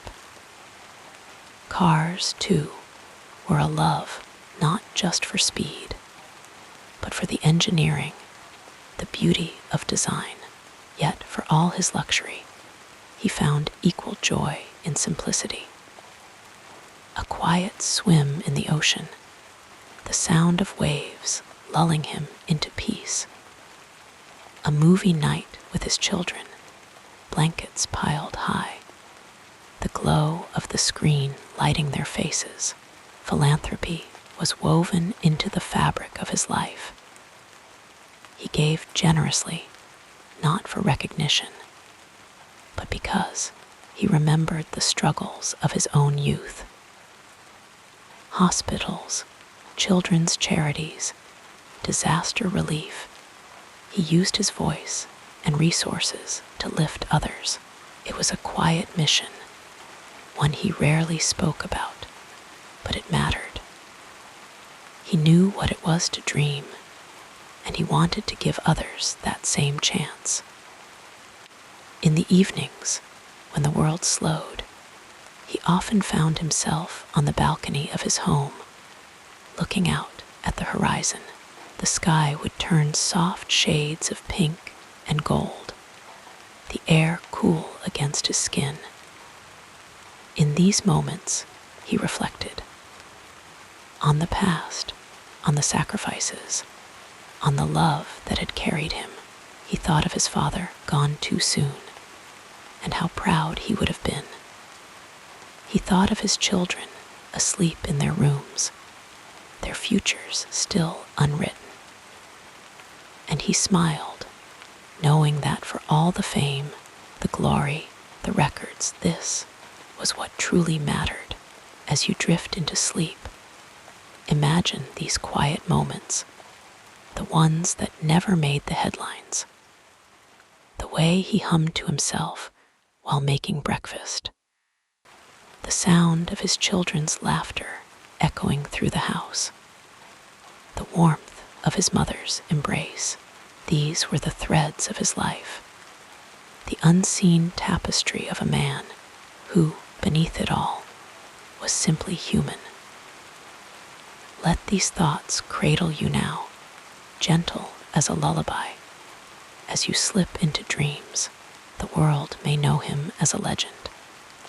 But in these private hours, he was just Cristiano, a man who loved deeply, lived fully, and found his greatest joy in the quiet connections that no trophy could ever replace, like a gentle river flowing toward the sea. Our story continues with the next meaningful chapter. Imagine the quiet hush of an early morning in Madeira, the island air still cool from the night before. A young Cristiano would wake before the sun, his small feet padding softly across the tiled floor of his family's modest home. Even then, there was a rhythm to his days, a quiet discipline that would shape his future. He would pull on his training clothes, the fabric worn but cared for, and lace up his shoes with careful fingers. The streets were empty as he jogged toward the local pitch, the sound of his breath steady in the stillness. He practiced alone, the ball at his feet, the world still asleep. The rising sun would paint the sky in soft oranges and pinks, casting long shadows as he worked over and over until his muscles ached and his shirt clung to his back with sweat. Breakfast was simple bread with butter, sometimes a little cheese, and a glass of milk. His mother would press a kiss to his forehead before he left for school, her hands warm from the stove. The classroom was a place of restless energy for him, his mind always drifting back to the pitch, to the game, to the dream that burned inside him. But he listened, he learned, because his father had told him education mattered, even for a boy who wanted nothing more than to play football.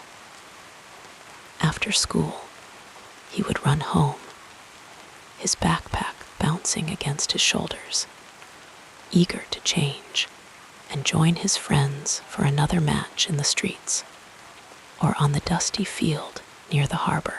The ball was everything, a companion, a teacher, a promise. The hours melted away in the golden light of the afternoon, the sound of laughter and shouted instructions filling the air. Dinner was a family affair, the table crowded with simple, hearty dishes, fish fresh from the market, rice, vegetables from his mother's garden. His father would ask about his day, about his training, and Cristiano would answer between bites, his voice bright with excitement. As night fell, the house grew quiet. His sisters would do their homework at the table while he stretched his legs, rolling a ball gently between his feet. His father might turn on the radio, the low murmur of a football match playing in the background, and when it was time for bed, Cristiano would lie awake for a little while, staring at the ceiling, imagining the future, the stadiums, the crowds, the roar of his name. Years later, his mornings would look different, but the rhythm remained. In Madrid, the sun would rise over a grand home, its windows wide and welcoming. He would wake without an alarm, his body attuned to the early hour. The first thing he did was drink a glass of water, the cool liquid soothing his throat, then to the gym, where the weights gleamed under soft lighting, the air smelling faintly of clean rubber and polished metal. His workouts were precise, every movement calculated, every rep a step toward perfection. Breakfast was protein-rich, scrambled eggs with avocado, whole grain toast, a smoothie thick with berries, and almond butter. The kitchen was quiet, the only sound the hum of the blender, the clink of a spoon against a bowl. Training at Valdebeba's would begin mid-morning, the sprawling complex alive with the sound of cleats on grass, the murmur of coaches, the occasional burst of laughter. He arrived early, always, his bag packed the night before, boots polished, kit folded, water bottle filled. The pitch was his sanctuary, the place where he could lose himself in the game, in the rhythm of the ball at his feet. The drills were familiar, the passes sharp, the goals struck with that signature precision. Lunch was served in the dining hall, a carefully balanced meal: grilled chicken, quinoa, steamed greens.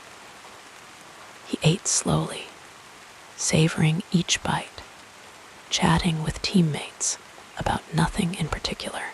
Afternoons were for recovery, a massage, perhaps, the therapist's hands working out the knots in his muscles, or a float in the cryotherapy chamber, the cold air biting but soothing.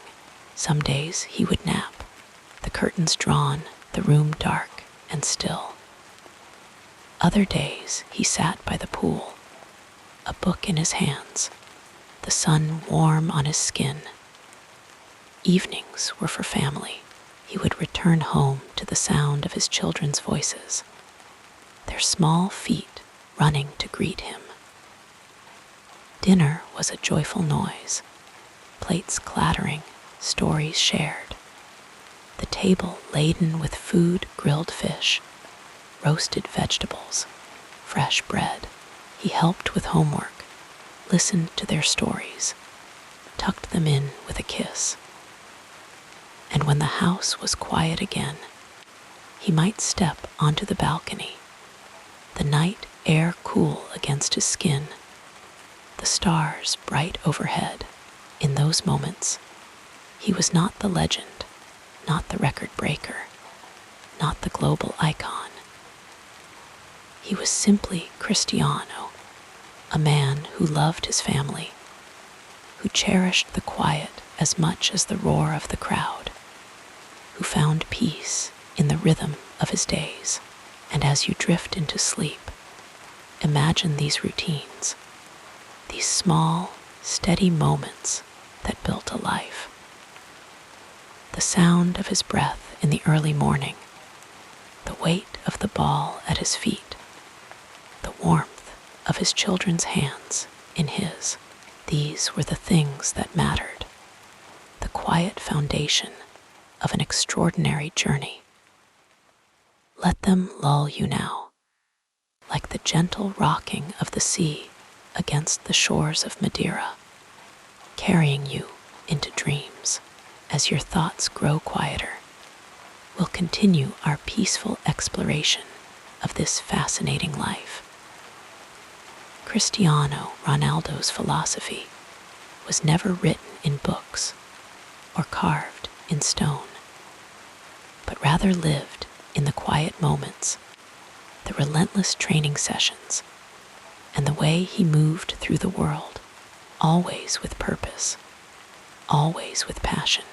At its core, his belief system was simple yet profound.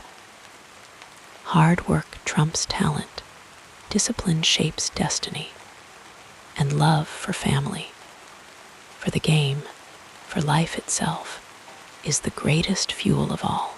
From the very beginning, his worldview was shaped by scarcity and struggle. Born in Madeira, an island where the ocean stretched farther than opportunity, he learned early that nothing would be handed to him. His father worked as a kit man at a local club. His mother balanced odd jobs to keep food on the table. and young Cristiano often played football barefoot on the cobbled streets, the ball patched together with tape. Yet in those humble beginnings, something unshakable took root, the belief that effort could rewrite fate. Talent without work is nothing, he would later say, a phrase that became a mantra, a guiding light. Even as a boy, he stayed late after practice, running drills alone, honing his touch until his feet ached. While others celebrated victories, he dissected his mistakes, replaying them in his mind like a film he could edit. Perfection was never the goal, progress was. And progress demanded patience, repetition, an almost monastic devotion to the craft. As fame found him, his principles deepened rather than diluted. The flashy cars, the designer suits, the adoring crowds, they were never distractions, merely rewards for the work. Underneath the glamour, he remained the boy from Madeira, the one who knew the weight of hunger, the sting of doubt. That quiet fire, that refusal to settle, was the heartbeat of his philosophy. Family, too, was his anchor. In the whirlwind of stadiums and spotlights, his children's laughter was his reset button. He spoke often of how fatherhood softened him, teaching him that love was not just something you felt, but something you did, showing up, listening, being present.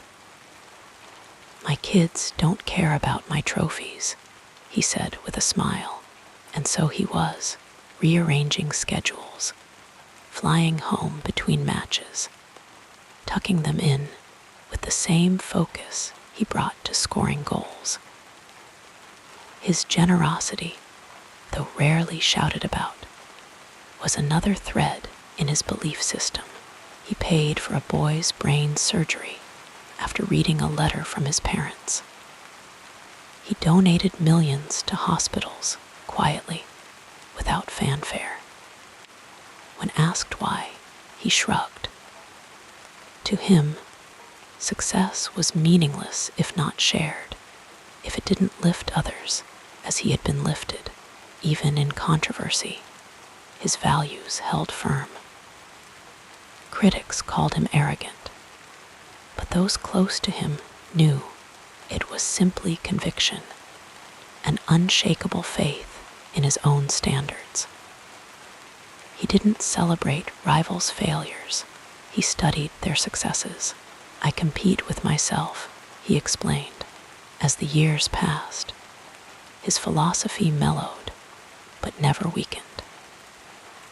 The explosive sprints of his youth gave way to calculated precision, the hunger for accolades tempered by gratitude for the journey. He began to speak more about legacy, not just as a player, but as a man.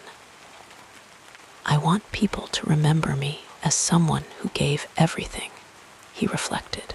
And so, as you drift into sleep, imagine this: the rhythmic thud of a ball against a training wall in the empty hours before dawn, the careful pen strokes of a signature on a charity check, the whispered, "I love you," to his children in the dark. These were the quiet acts that built his creed, simple, steadfast, unwavering. Let them settle over you now, like the slow fade of twilight into night, a reminder that greatness is not just in the roar of the crowd, but in the whisper of a promise kept. Breathe deeply and rest. With each breath becoming slower and deeper, let us turn to another aspect of this soothing story. Every legend is shaped not just by triumphs, but by trials, those quiet moments of doubt and struggle that test the spirit before it can soar. Cristiano Ronaldo's journey was no different. Behind the glittering trophies and roaring stadiums lay a path marked by obstacles, each one a lesson in resilience. Let the story of his challenges wash over you now, like the ebb and flow of gentle waves, as you drift deeper into rest. His first great test came early. A small boy from Madeira, an island far from the mainland dreams of football glory. At just 11 years old, he left home for Lisbon, trading the warm embrace of his family for the cold reality of a sporting academy dormitory. The other boys mocked his accent, his rural manners, the way his voice carried the lilt of the ocean. He was homesick, aching for his mother's cooking, the familiar streets where he had played barefoot. Nights were long, filled with silent tears into a thin pillow. But even then, he had a choice to crumble or to channel that loneliness into something fiercer. So he ran. He ran to the training pitch before dawn, dribbling a ball under pale moonlight until his feet blistered. The pain of missing home became the fuel for his discipline. Years later, he would say that those lonely nights taught him the most valuable lesson, that heartache could be alchemized into hunger. Then came the injuries. Every athlete knows them, the sudden, searing halt of a muscle tearing, the cruel stillness of recovery. At Manchester United, still young and explosive, he faced his first major knee injury. Doctors warned it could alter his career. The physio room became his second home, the slow grind of rehabilitation his new routine. But where others might have grown impatient, he turned meticulous. He studied his body like a craftsman studying his tools, learning every limit, every way to strengthen what was weak. Ice baths at midnight, extra stretching when no one was watching. These were the quiet acts of defiance against his own fragility. And when he returned, he did so not just healed, but refined, his game smarter, his movements more precise. The setback had sharpened him. Criticism, too, was a constant shadow.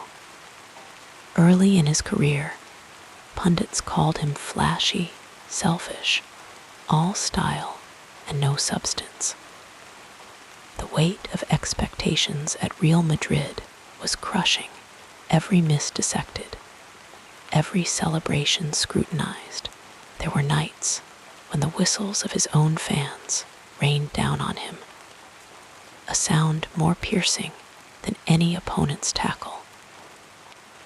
But he learned to let the noise fade into the background, like distant thunder. Instead, he focused on the one voice that mattered, his own. He trained harder, not to silence the doubters, but because he refused to betray his own standards.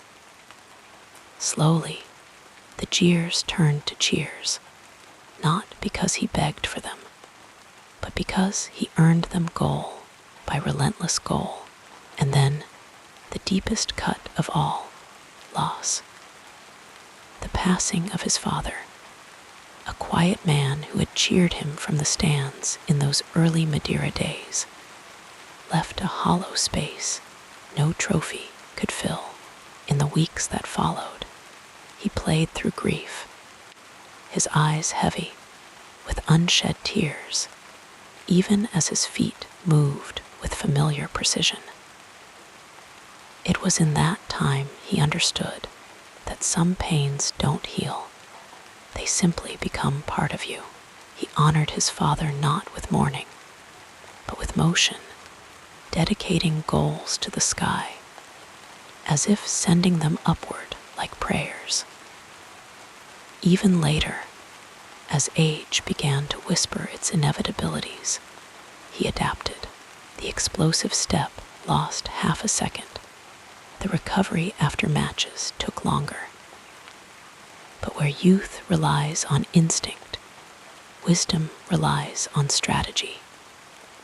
He reinvented himself, less a winger, more a striker, less a solo artist, more a conductor.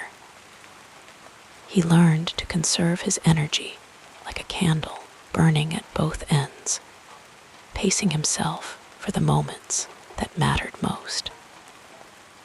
And when younger players surpassed him in speed, he surpassed them in vision, reading the game like a poet reads between the lines.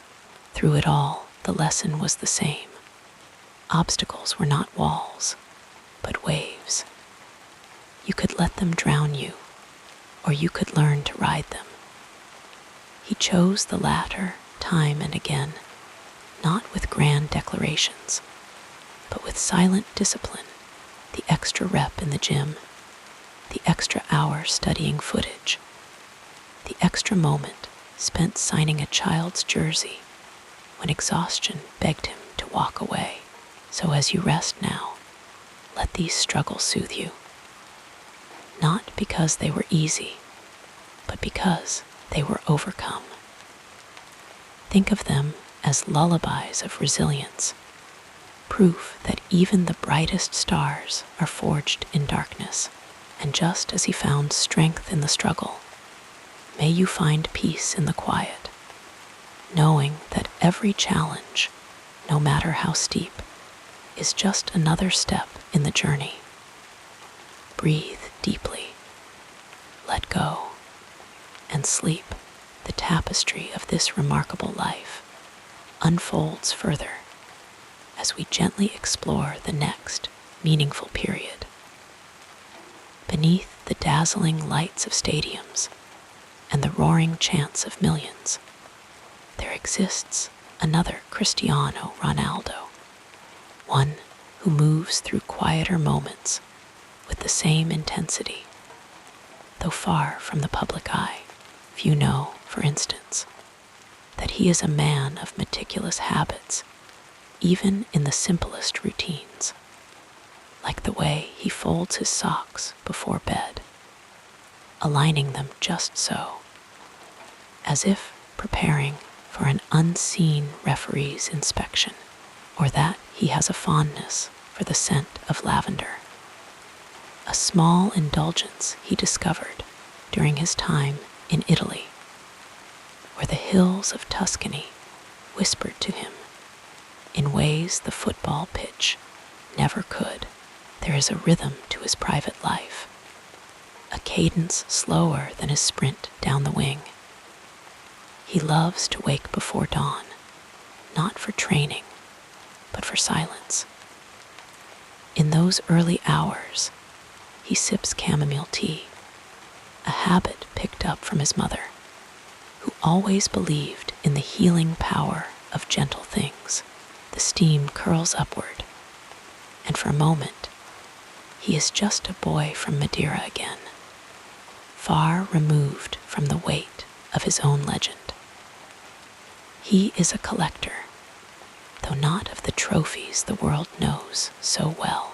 In his home, there are shelves of unopened perfumes, each bottle a memory of a city, a season, a feeling. He never wears them. Instead, he keeps them as tiny monuments to moments he wants to preserve. There is one from Paris, bought on a rare day off, another from Madrid, a gift from a teammate who has since retired. The labels are pristine, untouched, like frozen fragments of time. Few would guess that he is a man who finds solace in the mundane. He enjoys ironing his own clothes, the methodical back and forth of the iron, a meditation. The heat smooths out the wrinkles, and for a while, life feels just as orderly. Once, during an interview, he absent-mindedly folded a napkin into perfect quarters, his fingers moving with the same precision as when he adjusts his stance before a free kick. The reporter didn't notice, but it was there, a glimpse of the private discipline that fuels the public brilliance. Then there are his hands, so often clenched in triumph on the field, yet so gentle elsewhere. He learned to play the piano in secret, not for fame or performance, but because he liked the way the keys felt under his fingers.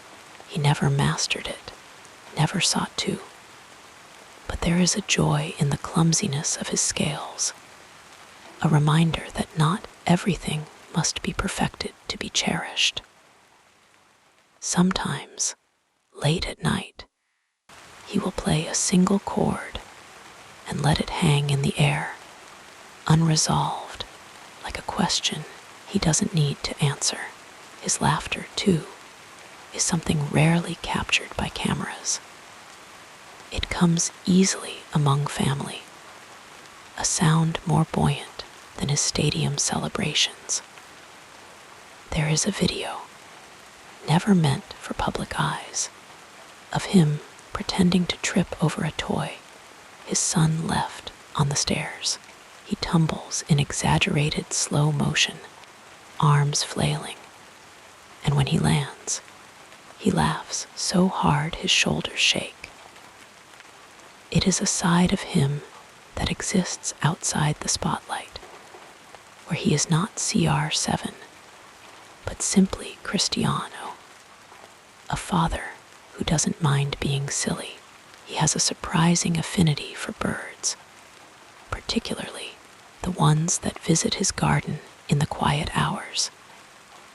He knows their names, not from books, but from watching them. The way a sparrow tilts its head, the boldness of a magpie, these small observations fill him with a quiet wonder. Once, during a match delay, he spent 20 minutes watching a lone seagull circle the empty stands, as if it, too, were waiting for the game to resume. Food is another private passion. While the world sees the athlete who fuels his body with precision, few know about his love for cooking, especially the dishes of his childhood. He makes a mean arroz de marisco, a seafood rice that reminds him of home. The recipe is his mother's, passed down with no measurements, just instinct. He cooks it slowly, stirring with care, as if each rotation of the spoon could bring him closer to the past. And then there are the books. His library is filled not with self-help manuals or tactical analyses, but with poetry. He prefers the Portuguese masters, Pessoa, Camões, whose words feel like secrets whispered across centuries. He doesn't read for inspiration. He reads for the music of the language, the way a single line can unfold in his mind, like a slow-motion replay of something beautiful.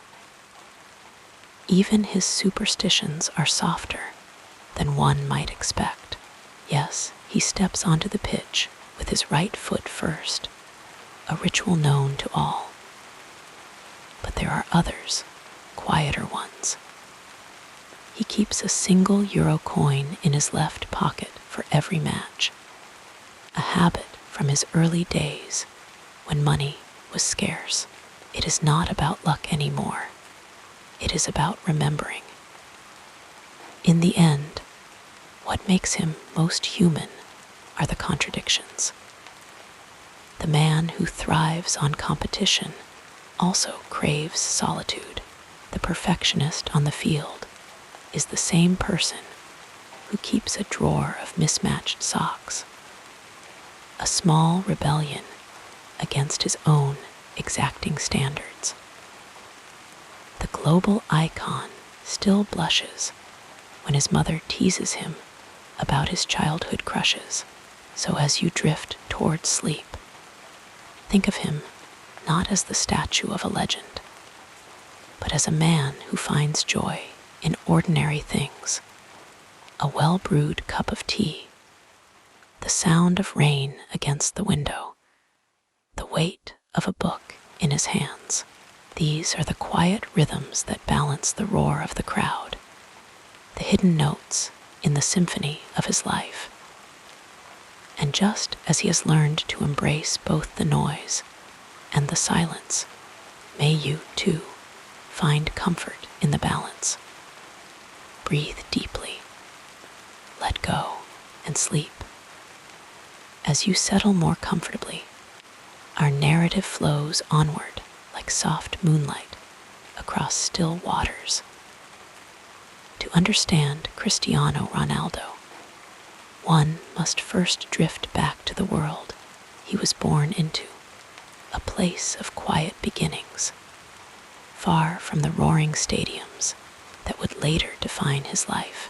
He arrived on February 5, 1985, on the small, sun-warmed island of Madeira, a lush Portuguese territory floating in the Atlantic.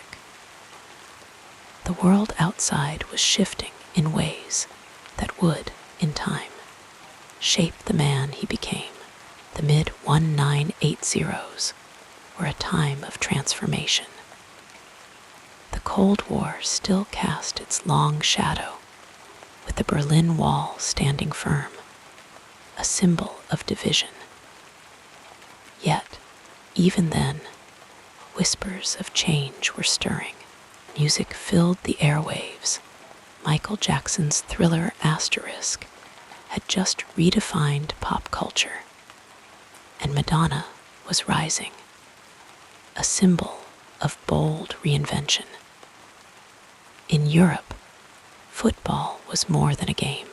It was a unifying force, a way for nations to dream beyond politics. Meanwhile, in Madeira, life moved at a slower pace, the rhythm set by the tides and the terraced vineyards climbing the hills. Cristiano's childhood unfolded against this backdrop, a time before smartphones, before social media, when the world still felt vast and mysterious. His family lived modestly. His father worked as a kitman at a local club, and his mother took on odd jobs to make ends meet. Money was tight, but the island offered its own riches. The scent of eucalyptus in the breeze, the taste of freshly caught espada fish, the sound of his friends laughing as they kicked a ball on the cobbled streets. These were the textures of his early years, simple but full of warmth. By the time he was a teenager, the world had changed dramatically. The Berlin Wall had fallen, the Soviet Union dissolved, and Europe was redrawing itself. The internet was just beginning to hum in the background of daily life. A quiet revolution that would one day make Cristiano one of the most famous people on earth. But in the late 1990s, when he left Madeira for Lisbon to join Sporting CP's academy, none of that seemed possible. He was just a skinny boy with big dreams, far from home, learning to navigate a world that was faster, louder, and more demanding than anything he had known. Football, too, was evolving. The sport was becoming faster, more tactical, more global. The Champions League, once a straightforward knockout tournament, had expanded into a grand spectacle, a stage where legends were made. Players like Zinedine Zidane and Ronaldo Nazario, the original Ronaldo, were redefining what it meant to be a superstar. And then, in 2003, Cristiano stepped onto that stage himself, signing with Manchester United under the watchful eye of Sir Alex Ferguson. The early 2000s were a time of both optimism and uncertainty. The world was still healing from the shock of 9/11, but technology was accelerating at an astonishing pace. Mobile phones became cameras, social media platforms emerged, and suddenly, fame was no longer confined to stadiums or magazine covers. It lived in the palms of people's hands. Cristiano, with his dazzling skills and sculpted physique, became one of the first athletes to truly harness this new reality. He was not just a footballer, he was a brand, a global phenomenon, a face that appeared on screens from Beijing to Buenos Aires. Yet, even as the world sped up around him, he held onto the quiet habits of his past. That single euro coin in his pocket, a relic of harder times, was a reminder that no matter how much changed, some things stayed the same. The late 2000s and early 2010s saw him reach heights few athletes ever do. His move to Real Madrid in 2009 was more than a transfer. It was a coronation, a moment when football's most storied club placed its faith in him to lead them into a new era. And lead he did, breaking records with an almost mechanical precision. But beyond the goals, the trophies, the glittering accolades, there was always the man behind the myth, the one who FaceTimed his mother after every match, who still preferred the quiet of his living room to the flash of nightclubs. The world around him kept shifting. The rise of social media meant every moment of his life could be scrutinized, debated, adored, or criticized. Political turmoil, economic crises, pandemics, all of it unfolded in the background as he continued to play, to adapt, to endure. Through it all, he remained a constant, a figure who seemed to defy time itself, his body honed to perfection through relentless discipline. And now, as he moves into the later years of his career, the world feels different again. The game is faster, more data-driven, more intense than ever. Younger stars emerge, each one dreaming of being the next Cristiano Ronaldo. But he is no longer the boy from Madeira with holes in his shoes. He is a father, a businessman, a philanthropist, a man who has seen empires rise and fall in the world of sport. Yet, if you listen closely, you can still hear the echoes of that boy in the way he celebrates a goal with his children, in the quiet pride he takes in his roots, in the small superstitions he carries like talismans from another time. The world may have changed around him, but at his core, he remains what he always was, a footballer who loves the game, a son who remembers where he came from, a man who finds peace in the simple things, a cup of tea, a good book, the sound of the ocean near his hometown. So as you drift toward sleep, let the story of Cristiano Ronaldo linger in your mind, not as a tale of records and trophies, but as a reminder that even the greatest legends are made of quiet moments, small habits, and the gentle persistence of memory. The world moves on, but the heart holds what matters.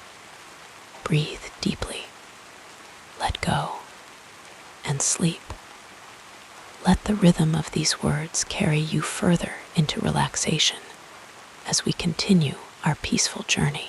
Cristiano Ronaldo's influence stretches far beyond the green rectangles of football pitches, far beyond the roar of stadiums or the gleam of trophies.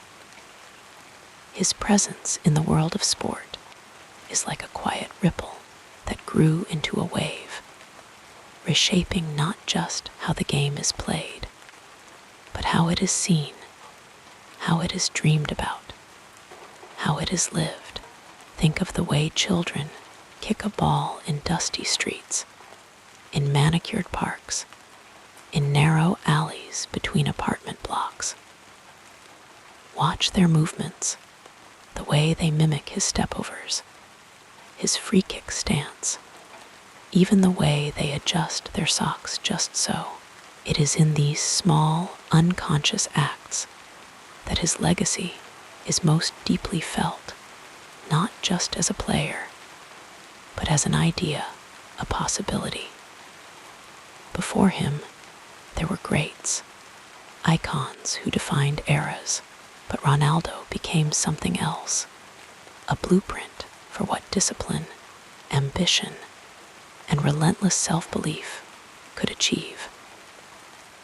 Coaches began to train young players differently, focusing not just on talent, but on the kind of obsessive dedication he embodied. Gyms filled with footballers who once might have relied on natural ability alone, now pushing their bodies to the edge of what seemed possible. But it wasn't just the physical, the way he carried himself, the crisp suits, the sculpted physique, the carefully curated public image changed what it meant to be a footballer. No longer just athletes, but brands, empires. He showed that a player could be more than their time on the pitch, that the game could be a launchpad into fashion, business, even philanthropy. Younger players watched and learned, understanding that the career of a footballer was no longer confined to the years between their debut and retirement. It could be a lifetime of influence. And then there were the numbers, the records that seemed untouchable, the goal tallies that climbed higher and higher until they became almost mythical. He didn't just break barriers, he made them seem irrelevant when he surpassed Pelé's official goal count, when he eclipsed Champions League records, when he became the all-time leading international scorer. It wasn't just about the numbers themselves. It was about the way they made people rethink what was possible. Scouts began looking for players who could last, who could adapt, who could reinvent themselves, as he did, from the dazzling winger at Manchester United to the ruthless finisher at Real Madrid, to the ageless leader at Juventus and beyond. The idea of a footballer's prime stretched, elongated, until it seemed there was no expiration date on greatness. Off the pitch, his impact was just as profound. The CR7 brand, the hotels, the fragrances, the collaborations with global giants, none of it felt like a distraction. Instead, it felt like an extension of the same drive that fueled his football. He made it acceptable, even expected, for athletes to think beyond their sport, to build something that would outlast their playing days. And in doing so, he shifted the culture around footballers, turning them from temporary stars into enduring figures. But perhaps the most lasting change was in the way he made people believe, not just in him, but in themselves. His story, the boy from Madeira who rose from poverty to become one of the most recognized faces on the planet, was not just an inspiration. It was a mirror held up to every underdog, every dreamer who had ever been told they weren't good enough. He carried that with him, not as a burden, but as a quiet responsibility. When he donated millions to hospitals, when he paid for life-saving surgeries for fans, when he used his platform to speak about the struggles of his childhood, it wasn't performative. It was the natural outcome of someone who never forgot where he came from. The public's perception of him shifted over time, as it does with all great figures. Early on, he was the showman, the diver, the player people loved to criticize. Then came the machine, the unstoppable force who seemed to bend matches to his will. And later, the elder statesman, the mentor, the man who could still summon magic when the world least expected it. Through it all, what remained was an unshakable understanding that he was different, not just in talent, but in the sheer force of his presence. Now, as the game speeds forward without him at its very center, his influence lingers in quiet ways, the way young players celebrate goals, the way they train in the off-season, the way they speak about longevity, the way clubs market their stars, the way brands align with athletes, the way social media has turned every player into a storyteller. These are his fingerprints, subtle but undeniable. And if you listen closely, in the hum of a stadium or the chatter of a playground, you might still hear his name whispered, not just as a legend, but as a standard, a reminder that greatness isn't just about what you achieve, but about how you make others believe they can achieve it too. So, let that thought settle over you now, like a soft blanket. The story of Cristiano Ronaldo is not just about football. It's about the quiet ways one person can change the world around them, simply by refusing to be anything less than extraordinary. And as you drift toward sleep, imagine those echoes, the cheers, the whispers, the sound of a ball being struck just right, fading gently into the night, leaving only the calm, steady rhythm of breath.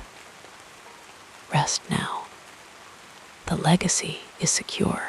The story continues, even in dreams.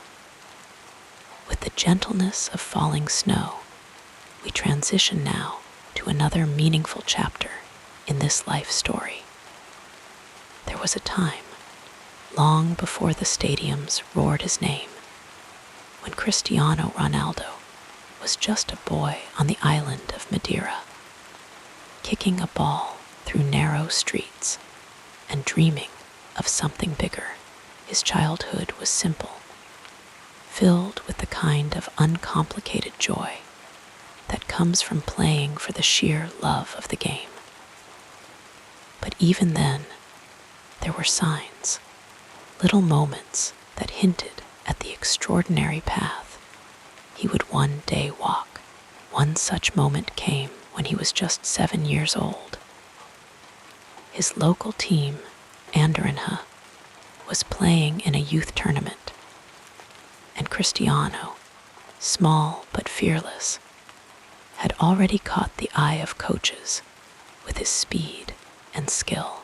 During one match, he scored a goal, and instead of celebrating with his teammates, he ran straight to the sideline where his mother, Dolores, was watching. He didn't say a word, just hugged her tightly before sprinting back to the pitch.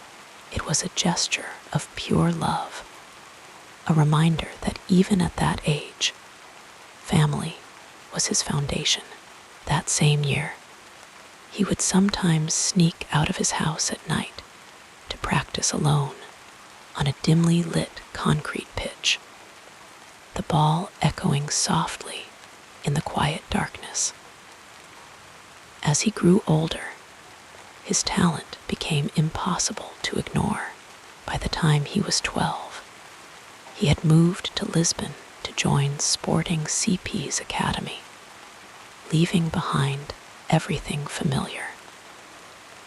It was a lonely time at first. The other boys teased him for his Madeiran accent, and he often cried himself to sleep, missing home.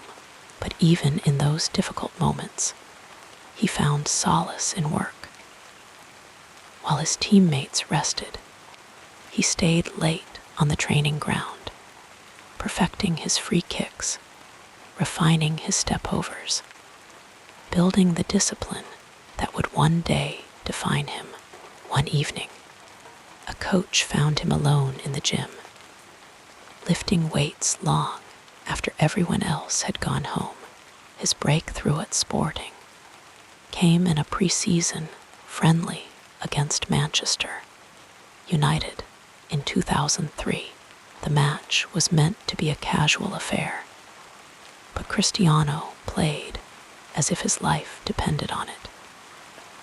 He dazzled with his dribbling, leaving seasoned defenders stumbling in his wake. After the game, United's players urged their manager, Sir Alex Ferguson, to sign him immediately. Within days, Cristiano was a red devil, his boyhood dream unfolding in real time. Yet even in those early days at Manchester United, there were moments of quiet humility beneath the flashy exterior. After his first training session, he approached senior players like Ryan Giggs and Paul Scholes, not to boast, but to ask for advice. He would say, listening intently as they shared their wisdom. And then, true to form, he would stay behind, practicing whatever they had taught him until it became second nature. One of the most revealing stories from his time at United came during a Champions League match against Roma in 2007. Cristiano had already scored a stunning goal, but late in the game, with United comfortably ahead, he won a penalty. Instead of taking it himself to pad his stats, he handed the ball to his teammate, Wayne Rooney, who had been struggling to find form. It was a small act, but it spoke volumes about his understanding of the bigger picture, the importance of lifting others, even as he soared. Of course, his career was not without its challenges. The 2006 World Cup brought one of his lowest moments, when he was vilified for his role in getting his United teammate Rooney sent off during England's match against Portugal. The backlash was fierce, with English fans burning his jersey and shouting insults whenever he touched the ball. But instead of crumbling, he used it as fuel. That season, he played with a quiet fury, scoring 23 goals and leading United to the Premier League title. By the time he won his first Ballon d'Or in 2008, the boos had turned to applause, the doubters to believers. There's a lesser-known story from that Ballon d'Or ceremony that captures his essence. After receiving the award, he didn't rush to celebrate with the glitz and glamour of the evening. Instead, he quietly excused himself and called his mother. "We did it," he told her, his voice cracking with emotion for all the fame and fortune. That moment was about gratitude, about remembering where he came from. His move to Real Madrid in 2009 was the next chapter, a record-breaking transfer that shifted the landscape of football. But even amidst the pressure of being the world's most expensive player, he found ways to stay grounded. Teammates would later tell stories of how, after training, he would gather the kitmen, the cleaners, the security staff, anyone who worked behind the scenes, and hand out gifts, just to say thank you. On Christmas, he made sure every employee at the club received a personalized present, often with handwritten notes. These were not gestures for the cameras. They were quiet acts of kindness, reminders that greatness is as much about character as it is about talent. One of his most iconic moments came in 2013 during a World Cup playoff against Sweden. The stakes were high and the match was tense, but Cristiano rose to the occasion with a breathtaking hat trick. The third goal, a soaring, last-minute strike, was pure instinct, a moment where time seemed to slow as the ball left his foot and curled perfectly into the net. It was a fleeting comment, but it revealed something deeper, his ability to will things into existence, to turn vision into reality. As the years passed, his routine became the stuff of legend. The personalized sleep monitors, the refusal to eat sugar or drink alcohol, all of it part of an unshakable commitment to excellence. But there were softer moments too, like the time he flew his childhood friend, Albert Fantrau, to Madrid for a surprise visit. The two had grown up together, and Albert had once sacrificed his own chances in a youth tournament to let Cristiano shine. And even now, as his playing days begin to wind down, his influence lingers in the quietest of ways. Young players mimic his celebration, his workout routines, even the way he stands over a free kick. Coaches use his discipline as a teaching tool, and parents tell their children about the boy from Madeira who refused to give up. His story is no longer just his own. It belongs to everyone who dares to dream. So as you close your eyes tonight, imagine those little moments, the night practices in Madeira, the whispered advice from gigs, the late-night phone calls to his mother, all of them threads in a tapestry of greatness. And just like the gentle fade of a stadium's roar after a match, let those thoughts soften into silence, carrying you into peaceful sleep. The legacy is secure. The story continues, even in dreams, as your eyelids grow heavier, we'll softly explore another dimension of this fascinating biography. As the sun dipped below the horizon of his playing career, Cristiano Ronaldo moved with the grace of a man who had given everything to the game. The stadiums that once roared for him now watched in quiet reverence as he took his final bows, not with sadness, but with the deep satisfaction of a story well told. His later years were a masterclass in longevity, a testament to the discipline that had defined him since those early mornings in Madeira. Even as his pace slowed, his mind remained sharp, his instincts honed by decades of reading the game like a poet reads verse. He played his final seasons as both a mentor and a marvel, a bridge between generations. Younger teammates would linger after training just to watch him. The way he meticulously practiced free kicks long after everyone else had gone home. The way he adjusted his body in midair to meet a cross. The way he celebrated goals with the same fiery passion he had as a boy. They said he trained like a man half his age, and in many ways he was timeless, a reminder that greatness isn't just about talent, but about the quiet, relentless work behind the scenes. Off the pitch, his influence expanded in gentle ripples. The Cristiano Ronaldo Foundation, which had always been close to his heart, grew into a force for good, building schools, funding hospitals, and providing scholarships for children who, like him, dreamed beyond their circumstances. He never forgot where he came from, and the people of Madeira never forgot him.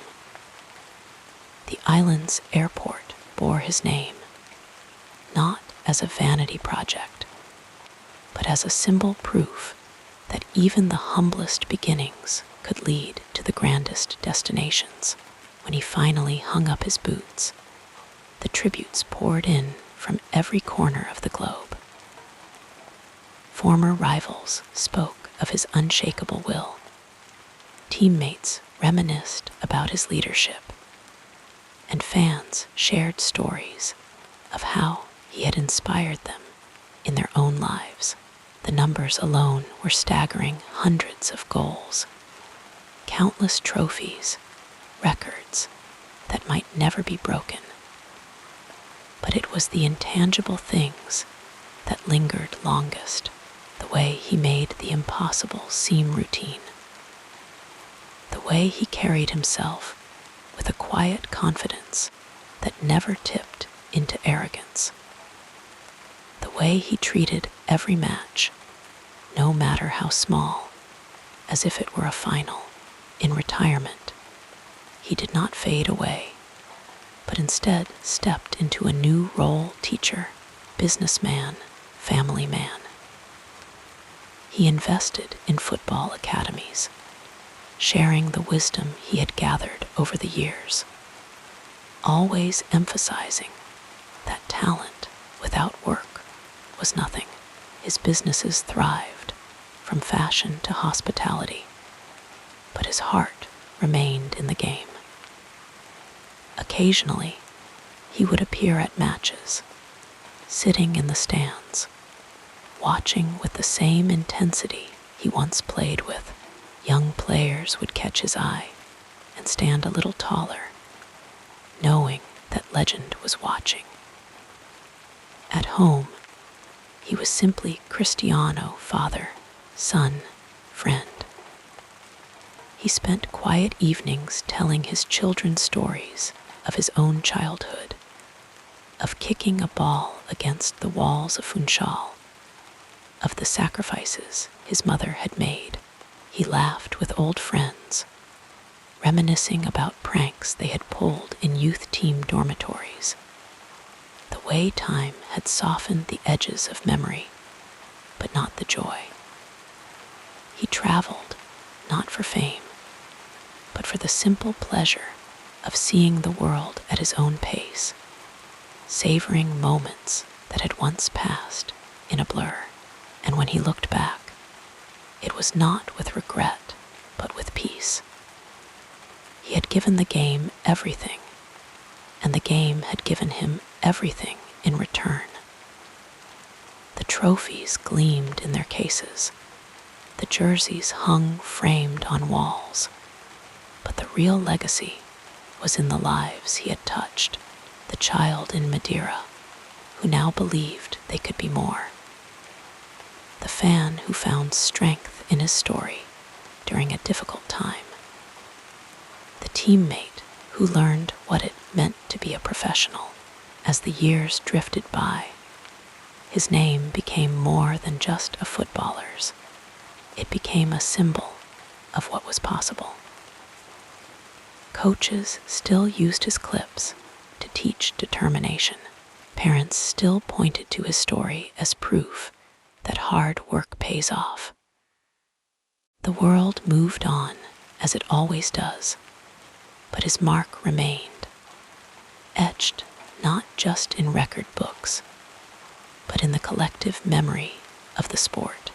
And on quiet nights, when the world was still, he would step onto the balcony of his home, the same one he had built for his mother all those years ago, and look up at the stars, the same stars that had watched over him as a boy, dreaming in a tiny bedroom in Madeira. The journey had been long, the road sometimes hard, but it had been his. And as the soft breeze carried the distant sound of a ball being kicked in some far-off street, he would smile, knowing the game would go on, just as it always had. So tonight, as you drift toward sleep, imagine that balcony, that quiet moment of reflection. Picture the man who became a legend, but never lost sight of the boy he once was. The story is complete, yet never truly over, because legends don't fade, they settle into the fabric of time, like the gentle hum of a crowd, long after the final whistle.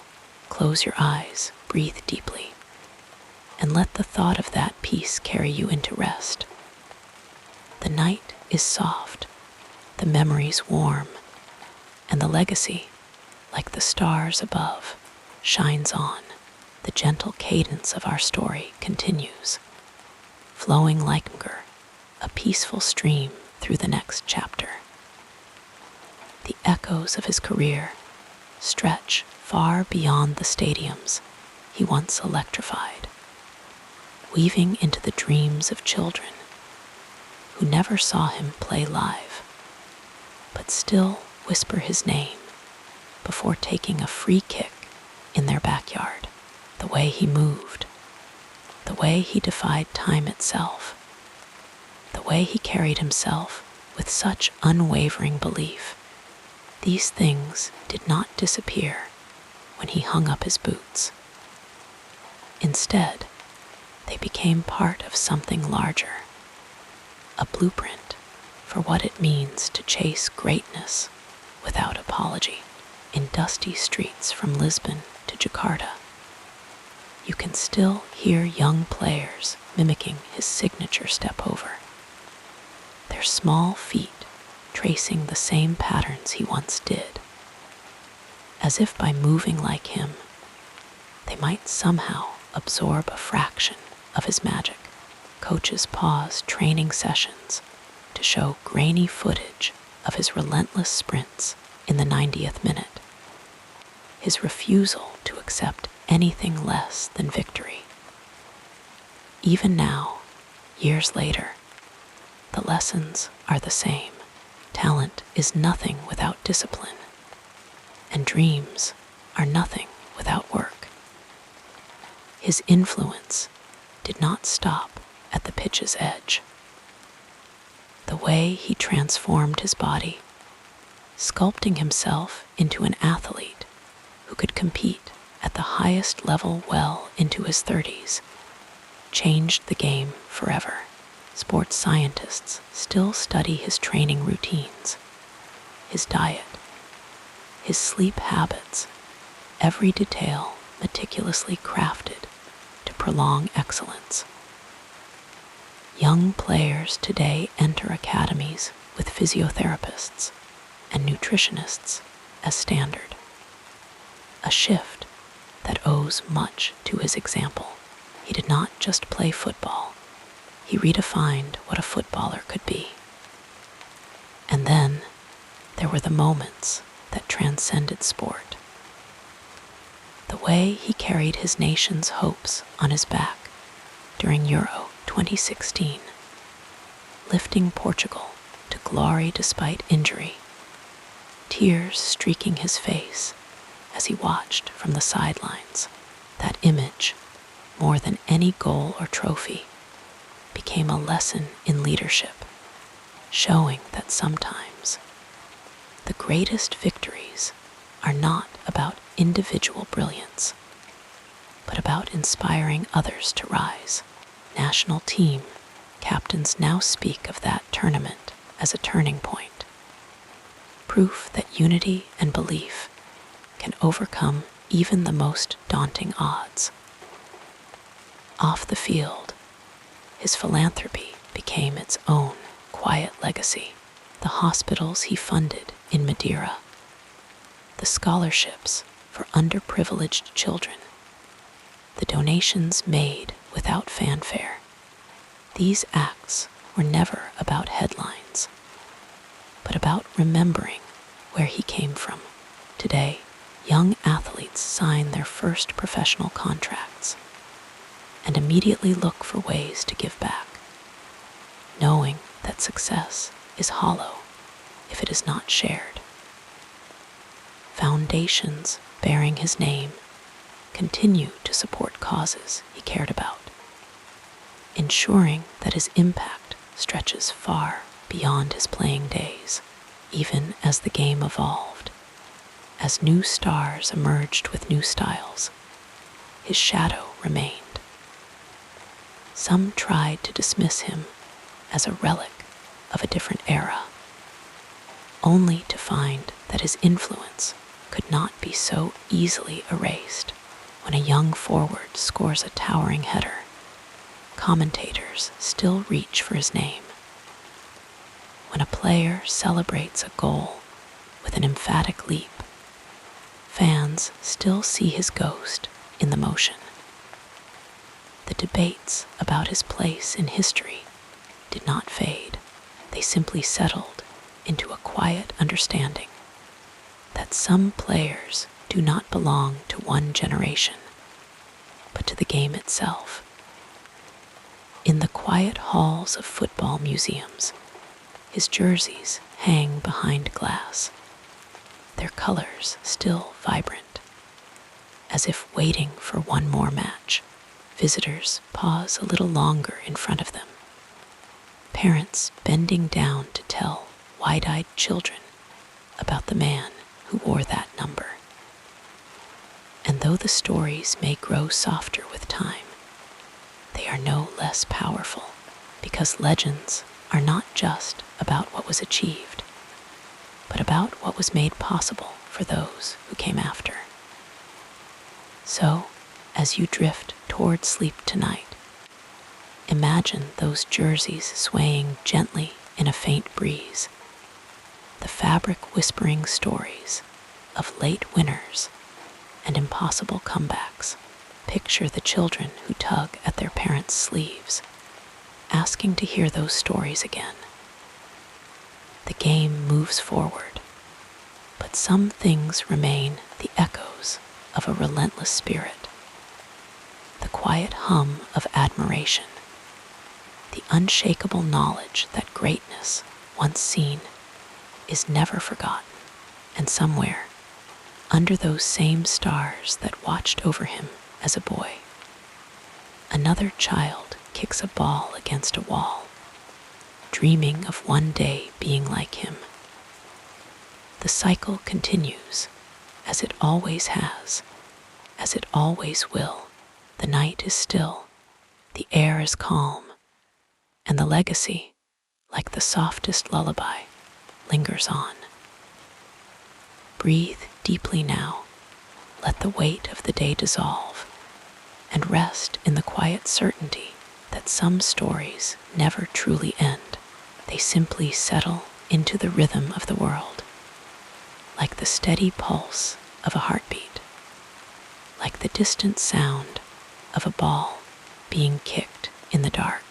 Close your eyes and let sleep carry you gently away, knowing that even in dreams, the echoes of greatness remain. Wrapped in the comfort of these words, we'll drift together into the next part of this soothing biography. There is a quiet magic in how stories are told and retold, how they shift and settle into the collective memory like sand smoothing over time. And in the case of Cristiano Ronaldo, one of football's most luminous figures, the tales have been shaped by admiration, rivalry, and sometimes a touch of myth. As you drift toward sleep tonight, let's gently sift through the layers of his story, the misconceptions that have taken root, and the truths that often go unheard in the hum of headlines and heated debates.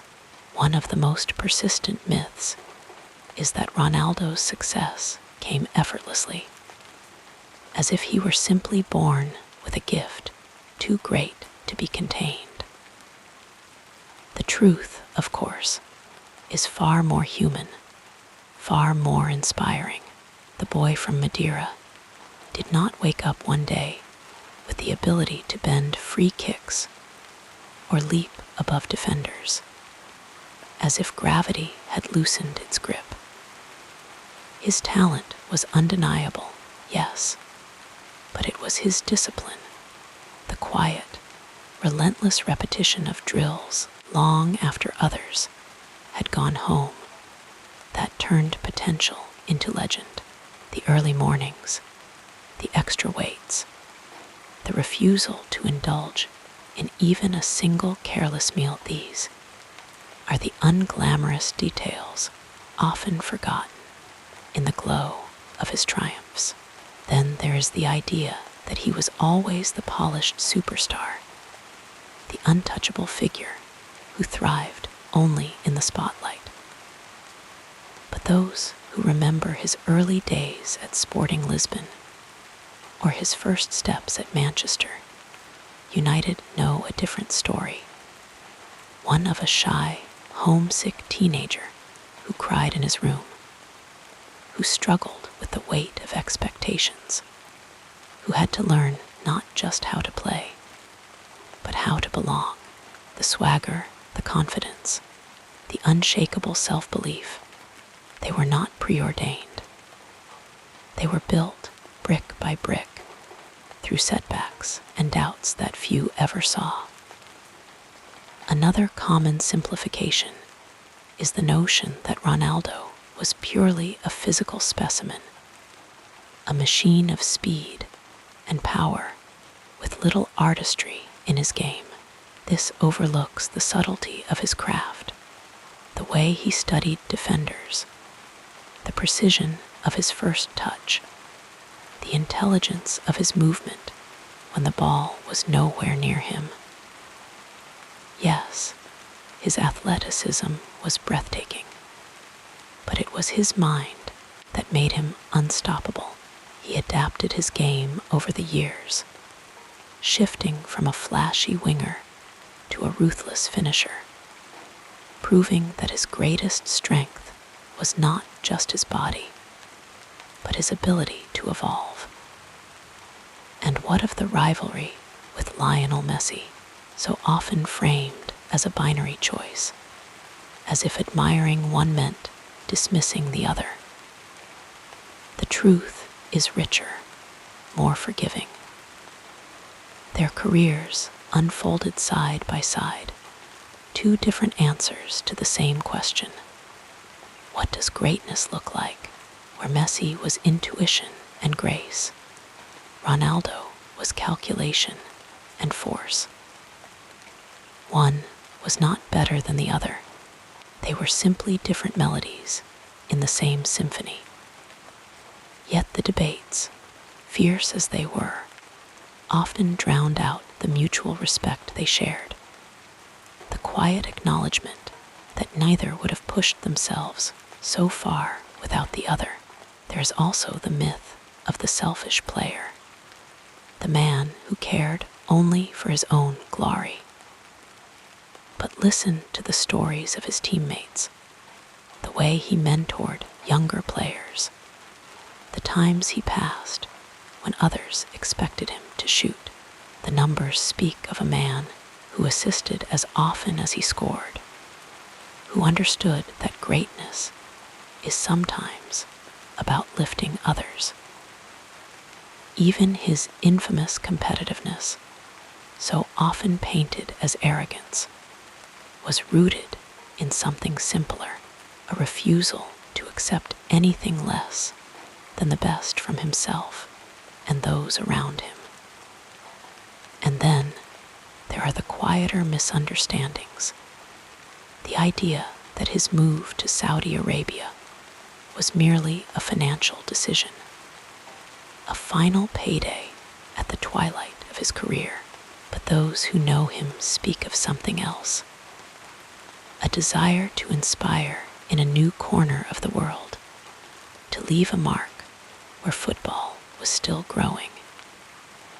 It was not just about money, it was about legacy, about the belief that his presence could change the game in ways beyond trophies.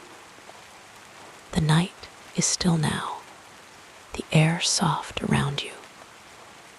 Perhaps the greatest misconception of all is that Cristiano Ronaldo's story is already written, that the final chapters are known, but legends are never so simple. Even now, as the years advance, he continues to redefine what is possible, to remind us that endings are not dictated by age, but by will. So as sleep begins to claim you, let go of the myths, the easy narratives. Picture instead the boy on the streets of Funchal, the man who rose through sheer force of work, the athlete who refused to be defined by others' limits. His story, like all great stories, is not one thing, but many, a tapestry of triumphs and flaws, of dazzling moments and unseen struggles. And somewhere in the quiet dark, another child falls asleep with a ball at their feet, dreaming not of a perfect hero, but of someone who simply refused to stop reaching. The legacy lives on, not in the myths, but in the quiet truths, the ones that remind us that greatness is never simple, never easy, and always, always human. Breathe deeply now. Let the weight of the day dissolve. The night is gentle. The stars are watching, and the story, in all its complexity, continues. Close your eyes and drift into sleep, carried by the quiet certainty that even the brightest legends are made of the same dreams as the rest of us. Now, as we continue our gentle journey through this remarkable life, let us explore the next chapter. As you settle deeper into the quiet embrace of the night, let us reflect on the journey of Cristiano Ronaldo, a story not just of goals and trophies, but of relentless will, of a fire that refused to dim even as the years passed. His legacy is written in the sweat of early mornings, in the discipline of countless training sessions, in the quiet sacrifices that built a legend. It is a story that began on the cobbled streets of Madeira, where a small boy with big dreams kicked a ball against the walls of his neighborhood, unaware that one day the world would watch in awe as he soared. Think of the moments that defined him, not just the glittering accolades, but the quiet resilience behind them. The young boy who left home at just 12, heart aching for his family, yet determined to prove himself. The teenager who faced jeers for his flashy stepovers, but refused to change, trusting in his own vision. The man who, even at the peak of his fame, was often the first to arrive at training and the last to leave. His greatness was never accidental. It was crafted day by day, with a focus so sharp it could cut through doubt. And then there were the triumphs, those breathtaking instants when time seemed to pause, the thunderous headers, the free kicks that bent physics to his will, the audacious bicycle kick against Juventus that left even his rivals applauding. But beyond the spectacle, what lingers is the sheer consistency. Season after season, club after club, he delivered. Manchester United, Real Madrid, Juventus, and beyond. He carried teams, inspired generations, and redefined what it meant to be a forward. 5 Ballon d'Or trophies, countless records, and an unshakable presence in the debate of football's greatest. Yet for all the numbers, his true impact was in the intangibles, the belief he gave to those who dared to dream beyond their circumstances. Yet, like all great stories, his was not without its shadows.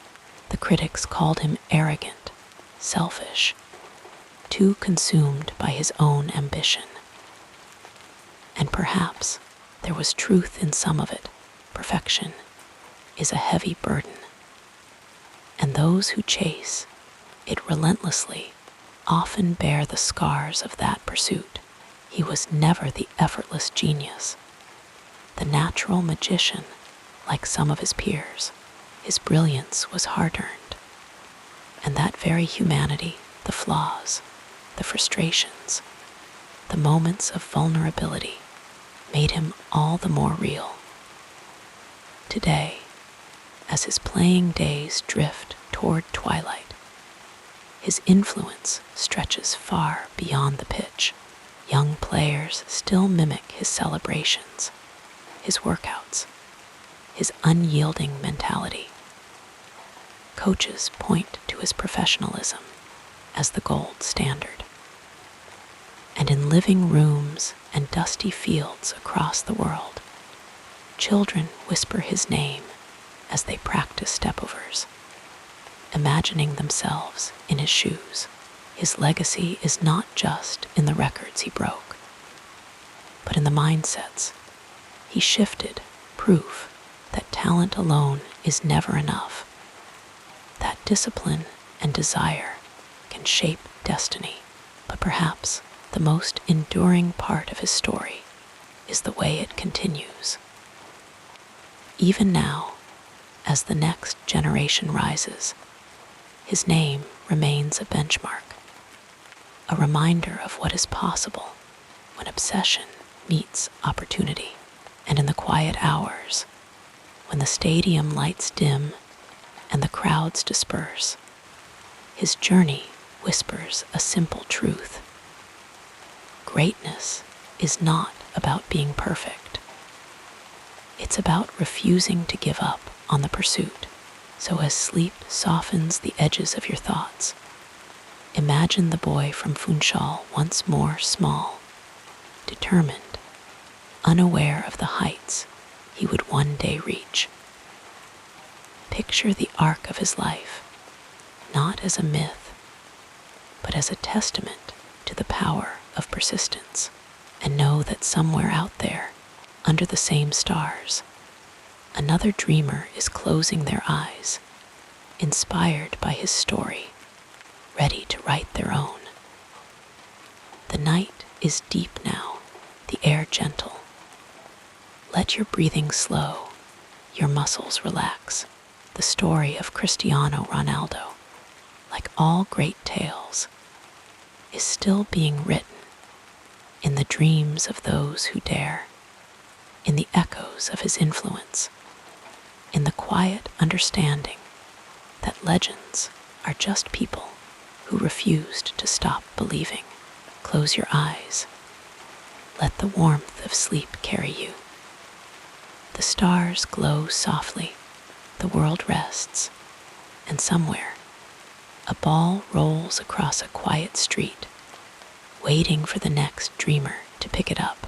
Drift now into peaceful slumber, knowing that even the brightest flames begin with a single spark, and that dreams, no matter how impossible, are always worth chasing. Good night. Sleep deeply, and may your own dreams be as boundless as the sky.